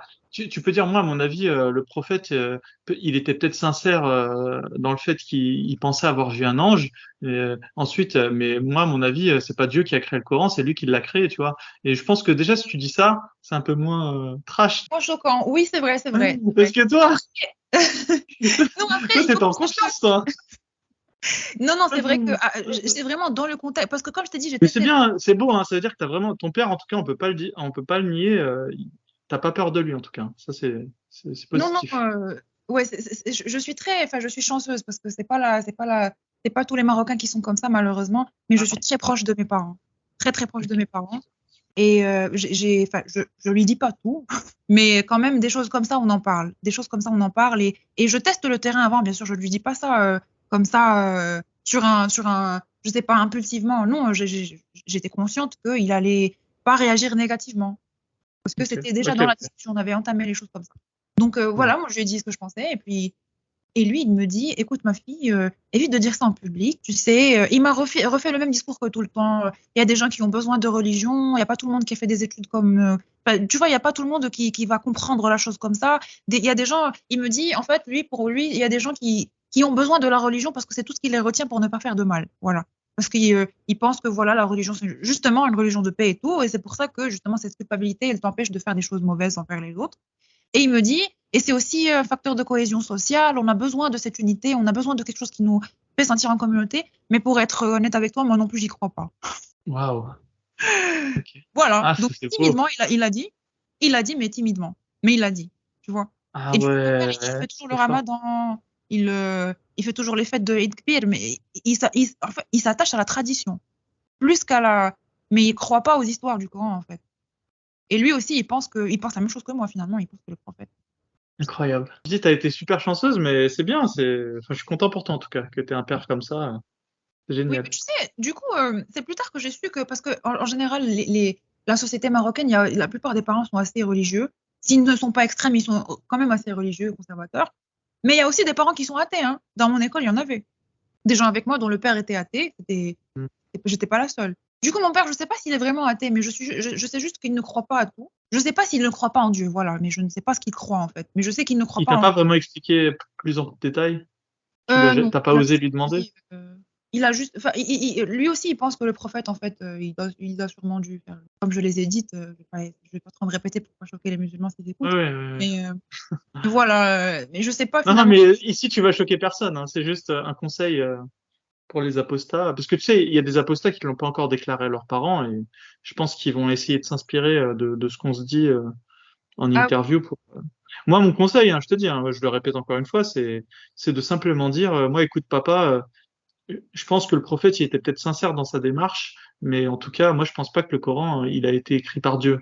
Tu vois, je pense que juste si tu dis ça, t'as réussi, entre guillemets, à ménager le chou et la chèvre. Tu vois, t'as réussi à ne pas être insultant. Tu sais, parce que des fois, les êtres humains, ils aiment bien que ça soit pas trop choquant, tu vois. Et je pense que si tu leur dis juste ça, voilà, ça peut être une alternative, en tout cas. Même si, en vrai, au fond de toi, tu penses que le prophète, c'était un gros salaud. ouais. Voilà, ensuite Mais tu tu peux penser sais, ce que tu veux, tu vois. Mais après, il y a ouais. des manières de le dire. Je pense que c'est vraiment l'enrobage, en fait.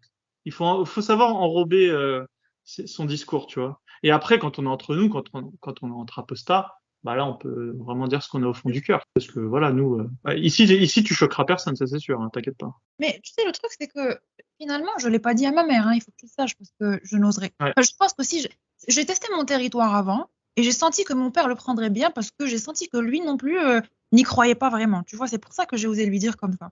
Mais je pense que si mon père était, s'il avait fait une réaction à ce que j'avais fait, au petit signe que je lui avais lancé avant, je pense que j'aurais pas osé lui dire. Parce que ma mère, juste C'était quoi après, tes petits signes d'ailleurs? Tu te souviens? quoi, C'était quoi tes petits signes? des petites remarques comme celles que je t'ai dit avec ma mère. Pour mon père, je lui disais, mais c'est quoi cette histoire de l'arche de Noé? Des trucs comme ça, tu vois. Pour moi, Hmm. ça n'a pas de sens. Comment ça se fait qu'il a vécu autant? Et des choses comme ça, tu vois. Des petites remises en question. Et ensuite, quand j'ai réalisé qu'il disait pas, en fait, il protestait pas du tout. Il était, oui, t'as Hmm. raison, c'est ces histoires. Et du coup, bah, c'est comme ça que j'ai dit, tu vois, mais c'était pas C'est pas mal. out of the blue. Ok, non, super. Non, c'est une bonne stratégie d'ailleurs à implémenter. C'est ouais, d'y aller par petites touches. Et moi, je me souviens que tu Oui. vois, j'avais une cousine, elle nous expliquait que les pyramides d'Égypte avaient été construites par des géants, parce qu'en fait, à l'époque, les humains étaient beaucoup plus grands qu'aujourd'hui. Et Oui, oh là là, les tu Marocains, vois, ah bah ouais, non mais parce que oui, parce qu'on nous dit qu'Adam il mesurait, je sais pas, 500 mètres, j'en sais rien, tu vois. Et en fait, elle, par exemple, cette cousine, par exemple, elle est totalement musulmane, tu sais ce que je veux dire. Euh, oui, oui, oui. pour croire à des trucs pareils. Mais oui, c'est sûr que toi, c'est une bonne stratégie, tu vois, d'y aller par petites touches.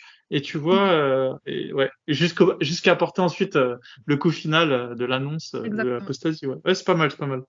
c'est pas mal. Mais comme je t'ai dit, du coup, avec ma mère, ça n'a pas marché, donc je lui ai pas dit. Parce qu'elle, elle Ok. réagit mal quand je lui fais ça. Non, c'est très bien. Bonne stratégie. Pas Il est trop. remarié, ton père? Oui, il est remarié, du coup, sa femme, elle est un peu plus. C'est plus la marocaine typique, on va dire, qui est musulmane, qui a fait des. Voilà, elle a fait des C'est études, marrant, mais pas ça. très poussées. Elle est avec, il s'est mis avec une musulmane, quand même. Oui, oui, sa cousine. Ah ouais. C'est pas choquant, marocain. Oui, justement, mais juste pour te donner le profil de mon père, on dirait pas du tout. C'est ma mère qui est censée être Oui, athée, c'est vrai, être c'est vrai, musulman. c'est vrai. Non, Je te dis que finalement, je ne comprends oui. plus si c'est. Un sociologue se tirerait les cheveux sur les Marocains, hein. C'est un truc de fou, Oui, hein. oui, oui. Oui. C'est la Et du coup, musulmane qui se met avec un chrétien catholique et qui mange du porc, et c'est l'athée qui, enfin, en tout cas l'apostat qui se met avec sa cousine musulmane, oui, quoi. ouais. Ah, Ça, le truc, en fait, c'est que religion, culture, on ne sait plus de quoi il s'agit, et puis voilà, ça donne ça. c'est un grand bazar. Non, mais super, génial. Bah, je voulais juste te dire que aussi, elle m'avait aussi montré la photo d'un truc, je sais pas, au Sri Lanka, ou en Inde, ou un truc, ou en Malaisie, je me rappelle plus. Mais du coup, c'était une photo avec un grand pied, elle me disait, regarde la trace du, je sais pas quoi, pied de. Elle Le montrait truc la des trace de Photoshop, sa gueule. là? Non, non, non, c'était une vraie photo, mais ça ressemblait à un pied, mais c'était pas vraiment un pied. Ah, ok, ok. Non, Ça parce que ressemblait, tu sais, il y a c'était. aussi les trucs de Photoshop avec des grands squelettes. Oh là là, les trucs de Photoshop, Ils on vont y te croyait dire, trop. Les jeunes. et après, ils vont te dire, ah, machallah, on a retrouvé le squelette d'Adam ou enfin, de Noah.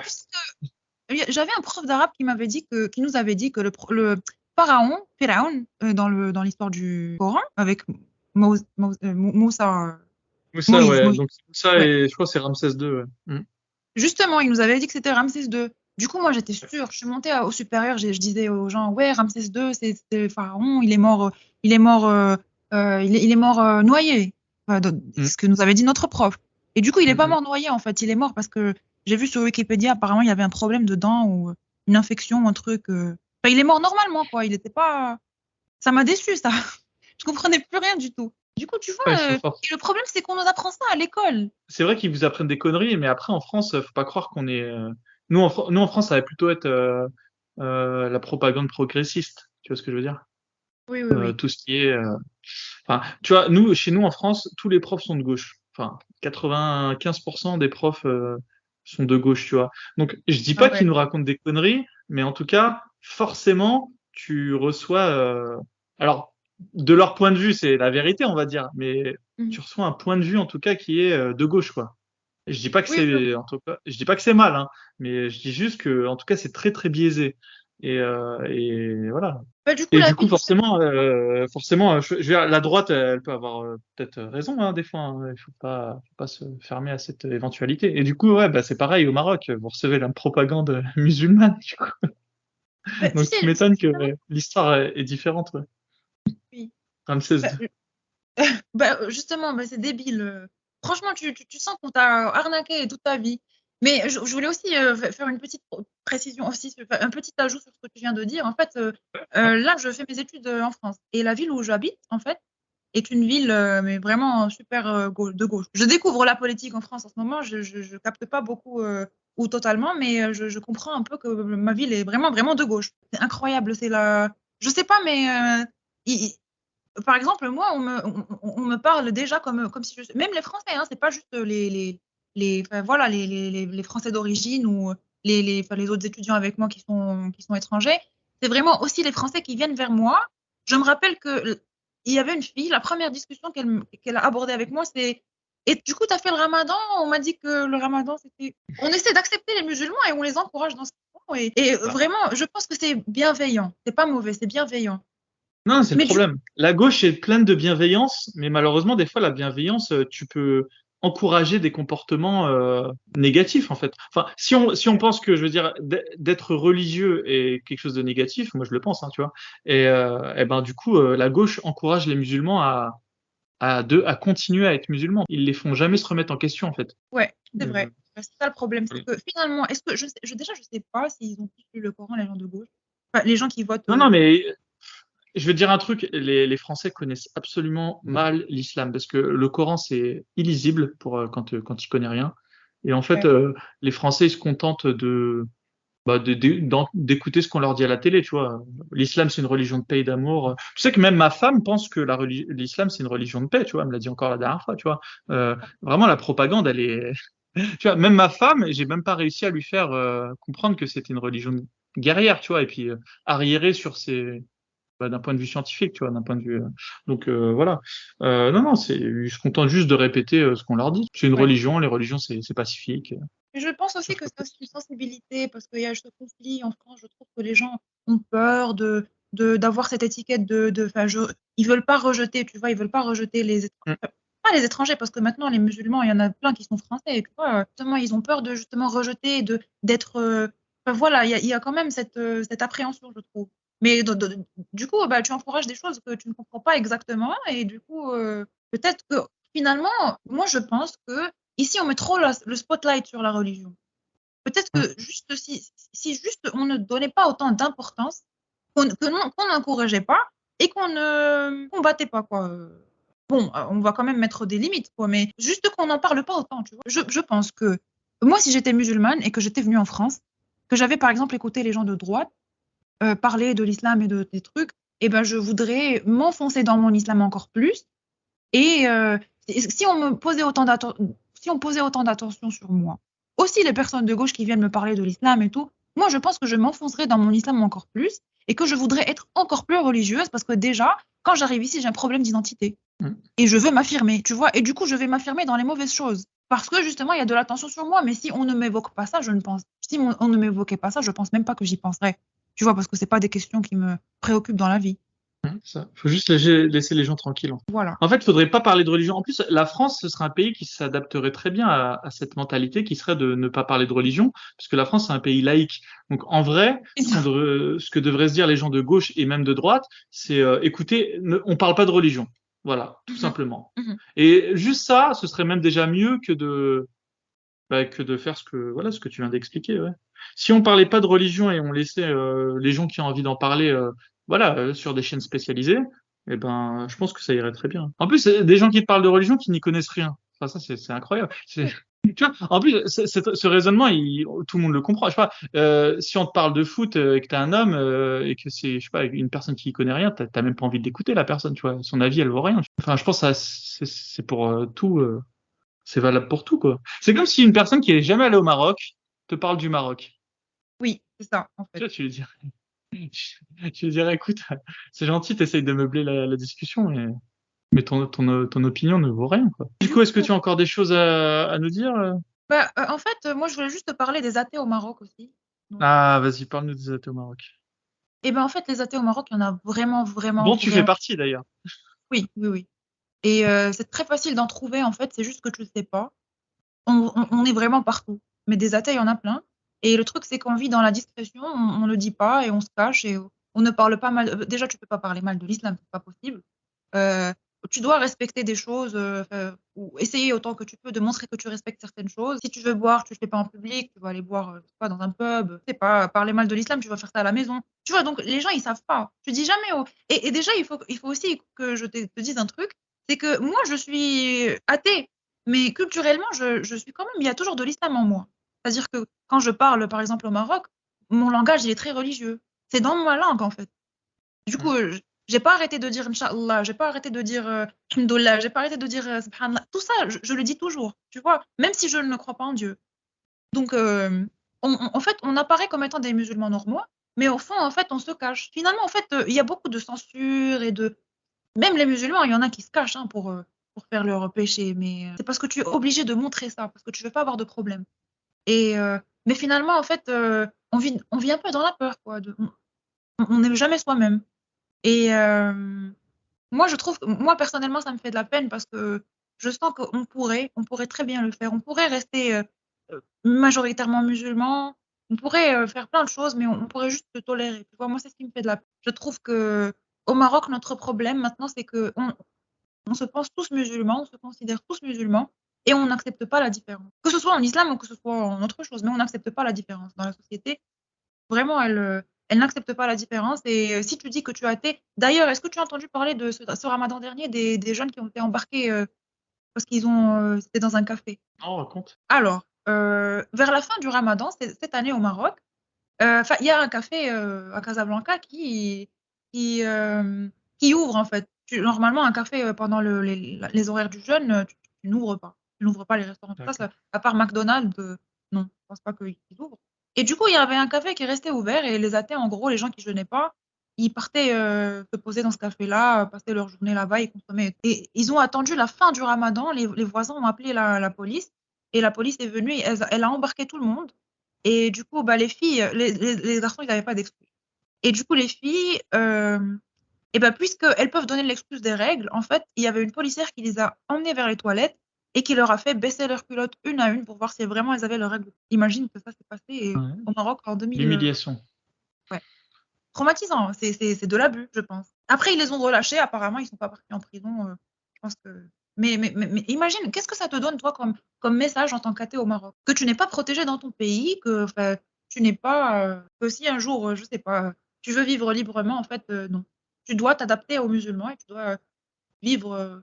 Mais pourtant, c'est des détails, tu vois, tu fais pas de crime. Non, Bah, non, pour moi, ça. leur crime, c'était de s'être réunis dans un café et de manger pendant le Ramadan. C'est déjà un crime aux yeux des musulmans, apparemment. Oui, Ok. mais le truc, c'est que tu manges même pas en public. Tu le montres pas aux gens, en fait. Tu manges Ah, dans ces cafés ouais. fermés. Pareil pour les Ouais. homosexuels qui se font arrêter pour des relations sexuelles qu'ils ont faites à l'intérieur de leur maison. Pareil pour les gens qui ont des relations sexuelles hors mariage. Tu peux te faire arrêter pour ça. Il y a des gens qui militent au Maroc, mais c'est très censuré, c'est très restreint. Les gens ne réagissent mal. Quand ils ont fait le mouvement de KEEP 480, je pense que c'est ce qui était la loi des relations hors mariage, pardon, plutôt c'était Stop 480, bah, il y a eu un mouvement KEEP 480. Du coup, les Marocains, en fait, ils veulent s'immiscer dans les libertés individuelles des gens qui ne les touchent pas, en fait. Et du coup, voilà. Et la vie de l'athée au Maroc qui se cache. J'espère que la personne qui avait ce café va fermer son café et va le rouvrir ailleurs, juste pour, tu sais, envoyer un message aux voisins en disant, écoutez, si vous voulez plus de nous, bah, voilà, à la place sur je sais pas, un barcal, un épicier, si ça vous fait plaisir. Ouais, après, c'est Ouais. un quartier assez chic, donc il va y avoir un autre quartier qui ça va être la même chose. Ce que je veux dire, c'est que j'essaie de réfléchir dans le spectre de ce qu'on peut faire. Pour moi, les policiers représentent quelque part la population, tu vois. Si les Oui, voisins n'avaient pas appelé les policiers seraient pas venus. Les policiers ont oui, d'autres choses à faire, je pense. ouais. Je pense pas que, tu vois, c'est le chef du commissariat de police qui était à la recherche de personnes qui mangeaient pendant le Ramadan, tu vois. Moi, je pense que tout est parti du voisinage. Eh ben, le voisinage, apparemment, il est toxique dans cet endroit-là, même si c'est chic, tu vois. De toute façon, on le sait très bien, l'argent et la religiosité sont Oui, quelque chose qui n'ont pas vraiment de. Enfin voilà, tu peux être riche et être très religieux, quoi. oui. Donc, ouais, c'est triste hein, cette histoire. Hein. Mais il faudrait qu'on réussisse, les athées, les apostats, à se réunir dans des endroits bah, qui aient de la bienveillance envers nous, même au Maroc. Oui, Et, parce que il faut finalement, chercher. On va bien finir par trouver. Hein. tu te réunis à la maison, t'es déjà en danger. Parce que si tu es une fille et qu'il y a des garçons avec toi qui sont pas de ta famille, ou qui Ouais. ne sont pas en lien avec toi familial, ni ton mari, ni rien du tout, et ben tu peux te faire arrêter. Du coup, même se réunir à la maison, c'est un risque. Donc, où est-ce qu'on se réunit? Ben, en général, on dit qu'on est athée. Des fois, on s'envoie des vidéos de Sharif Gaber ou des trucs comme ça, puis c'est tout. On n'en parle pas trop. Et Et bon, sans nous dire un lieu, est-ce que tu connais un lieu qui est vraiment safe pour les athées au Maroc? Sans nous non, dire comment il s'appelle. Hein. je Est-ce que pense tu pas en as qu'il y en un a. vraiment, tu dis quand je vais là-bas, je sais qu'il y aura pas de. Parce que quelque part, j'ai envie d'être aussi un peu, comment dire. Enfin, ce que je veux dire, c'est que quelque part, le propriétaire du café, il a mal protégé son endroit, quoi. Oui, mais il n'avait C'est pas trop triste à le dire, tu choix. vois. Ouais, non, mais évidemment, mais je veux dire, il a une part de responsabilité dans le sens où il n'a pas réussi à Ouais. contrôler son voisinage, quoi. Oui, oui, c'est vrai. Mais comment tu vas Voilà, mais évidemment, c'est la faute des voisins hein, en premier lieu, hein, tu vois. C'est pas illégal d'être athée au Maroc. C'est pas illégal Non, d'être non, mais, athée. ouais, non, mais c'est pas illégal, mais bon, si t'as les flics qui débarquent pendant le Ramadan pour te faire baisser ta culotte, Oui, ouais, tu vois ce que je veux ouais. dire, la loi, enfin, je suis pas là pour aller regarder les articles de loi, moi je parle des faits, tu vois, le réel. Que me dit le Oui, réel? justement. Ce café, il était pas fiable. D'ailleurs, je conseille à tout le monde de pas aller dans ce café à l'avenir, puisqu'apparemment, Oui, mais le truc, tu c'est sais qu'en s'il est fait, encore ouvert ce café d'ailleurs? bah, je sais pas, mais il doit être ouvert. Je Ah, pense ouais, moi j'irai pas là-bas. mais du coup, moi, je pense que c'est pas trop la faute du café parce que le café, finalement, il peut pas bouger. Il reçoit les gens. Les voisins, qu'est-ce qu'ils voient? Ils voient les gens entrer et sortir. C'est tout ce qu'ils voient, en fait. Le Mhm. café, ce qu'il peut faire, c'est juste, voilà, baisser les volets, cacher, montrer qu'il est fermé. Mais les voisins, Il pourrait payer les les policiers. voisins, Il en pourrait fait, aussi au payer. Maroc, c'est quoi? Il pourrait donner des bakchiches à la police. Oui, mais même ça, il faut que tu Les saches trafiquants de que, drogue, ils le font bien, tu vois. oui, oui, mais après, ça dépend. Même la police, est-ce qu'ils décident, je pense que des fois, c'est aussi, parce que tu sais, c'est pas la première fois je suis sûre que c'était pas la première fois qu'ils avaient appelé. La police, en fait, c'était fait exprès à la fin du Mm. Ramadan pour envoyer un message aux gens. C'est ça, en fait. Parce qu'en fait, les policiers, ils s'en foutent. Tu penses qu'ils vont à chaque fois, ils C'est vont à ce que je chaque fois disais, c'est la faute des voisins, c'est pas la faute des policiers. Par contre, tu vois, si tu avais payé les flics, si tu avais payé un seul flic, moi je connaissais je vais essayer d'être vague pour pas donner trop de détails, mais je connaissais un endroit où les voisins étaient contre cet endroit, on va dire, et ben l'endroit en question avait réussi à payer un flic français. En fait, ce qui s'est passé, c'est que quand ils allaient faire des descentes, et ben le flic il les appelait avant. Tu vois ce que je veux dire? Comme ça, là, tu vois, en fait, tu peux pas payer tout le commissariat, c'est pas possible, mais tu peux toujours payer un seul policier qui est informé et il t'appelle avant que. Et là, s'ils avaient payé un policier avant, bah, ils auraient trouvé personne dans le café, tu vois. Personne à arrêter. Mais après, il faut trouver le bon policier qui va accepter Ah ça. bah oui. C'est pas de C'est la là où les drogue ou apostats, on doit comment, enfin, les athées devraient aussi commencer à se réunir. On peut pas aussi, personne va faire les choses pour nous, hein. On doit commencer à s'organiser c'est vrai, c'est à vrai. notre Après, échelle. tu sais, Enfin c'est voilà, difficile. je donne juste des axes de réflexion, évidemment. Ouais. C'est vrai, enfin, c'est bien, déjà bien.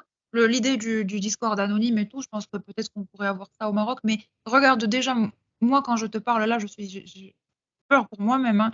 Imagine que tout le monde est Ouais. comme ça au Maroc. On n'en parle pas. Si je suis au Maroc, je n'en parle pas. Et du coup, si moi je n'en parle pas, que l'autre n'en parle pas, on n'en parle vraiment que quand on est très proche. Et du coup, Mm. c'est difficile de savoir qui est athée et qui ne l'est pas, D'accord, finalement. d'accord. Mm. Et c'est trop risqué d'essayer Enfin, il y a un mouvement qui s'appelle Mali, je pense. J'en ai entendu parler, mais je ne suis pas trop, enfin, je ne les ai pas trouvés sur sur les réseaux sociaux, mais je sais qu'il existe. C'est un mouvement qui protège un peu voilà, les personnes, enfin, les libertés individuelles, quoi, les athées, les personnes qui veulent juste vivre normalement. Nous, on est sur un projet associatif. On va créer une association voilà, et ça sera notre nouvelle identité. Et voilà, et tous les gens qui feront partie de l'association seront solidaires entre eux, tu vois. Le problème, c'est que quelque part, l'esprit humain, tant qu'on n'a pas créé une structure juridique, eh ben, on a l'impression qu'on fait pas vraiment partie de quelque chose en commun. Donc, je pense que finalement, voilà, le fait d'avoir juste un Discord, c'est pas suffisant. Faut monter plus haut, faut avoir une association. Et tous les gens qui feront partie de l'association, quel que soit l'endroit où ils vivront dans le monde, se sentiront solidaires les uns des autres. Tu vois? Parce que finalement, c'est un peu comme ça l'islam. On fait tous partie d'une grande association religieuse pour le coup. Et on se sent. Et ben là, ce sera pareil. Tu vois, ouais, je pense que c'est l'étape suivante. Bah, tu sais, en théorie, moi, je suis d'accord avec toi, mais après, est-ce que moi, personnellement, je pourrais appliquer ça et m'exposer au Maroc? Ça, je pense pas, franchement. Parce que je sais qu'il y a des associations pour les athées au Maroc. C'est pas qu'il y en a pas. Mais après, tu fais ça à ton propre risque. Je pense que vous êtes quand même protégé par la loi en France. Vous avez de la mixité, on va dire. Vous avez des gens qui peuvent vous protéger. Au Maroc, en fait, tu peux faire ça. C'est pas impossible. Mais tu prends de gros risques parce qu'il y a aussi beaucoup de. On peut te coller, je sais pas, hein, si on veut te faire tomber et je sais pas, te censurer, eh ben on peut te coller un autre truc et tu te retrouves en prison, hein, c'est très facile. Hmm. On peut te prendre par surprise en fait. Et ça m'effraie en fait. Moi personnellement, ça m'effraie. Et je pense que je suis pas la seule. On est beaucoup de Marocains qui vivent dans la censure parce qu'on a peur des répercussions, parce qu'on sait que tout est possible. Quelle que soit la loi, et la loi qui te protège, tout est possible. En fait, tu vois. Donc, quand tu as je pense que quand tu sais que tu pourras te défendre, tu peux t'exposer, intégrer une association, faire des choses comme ça, où on pourra te connaître. Enfin, les informations, elles circulent très rapidement au Maroc, hein. Les gens, tu sais très bien, on parle de téléphone arabe au Maroc, c'est ça, hein, les informations Il circulent paraît que très ça très marche super rapidement. bien d'ailleurs.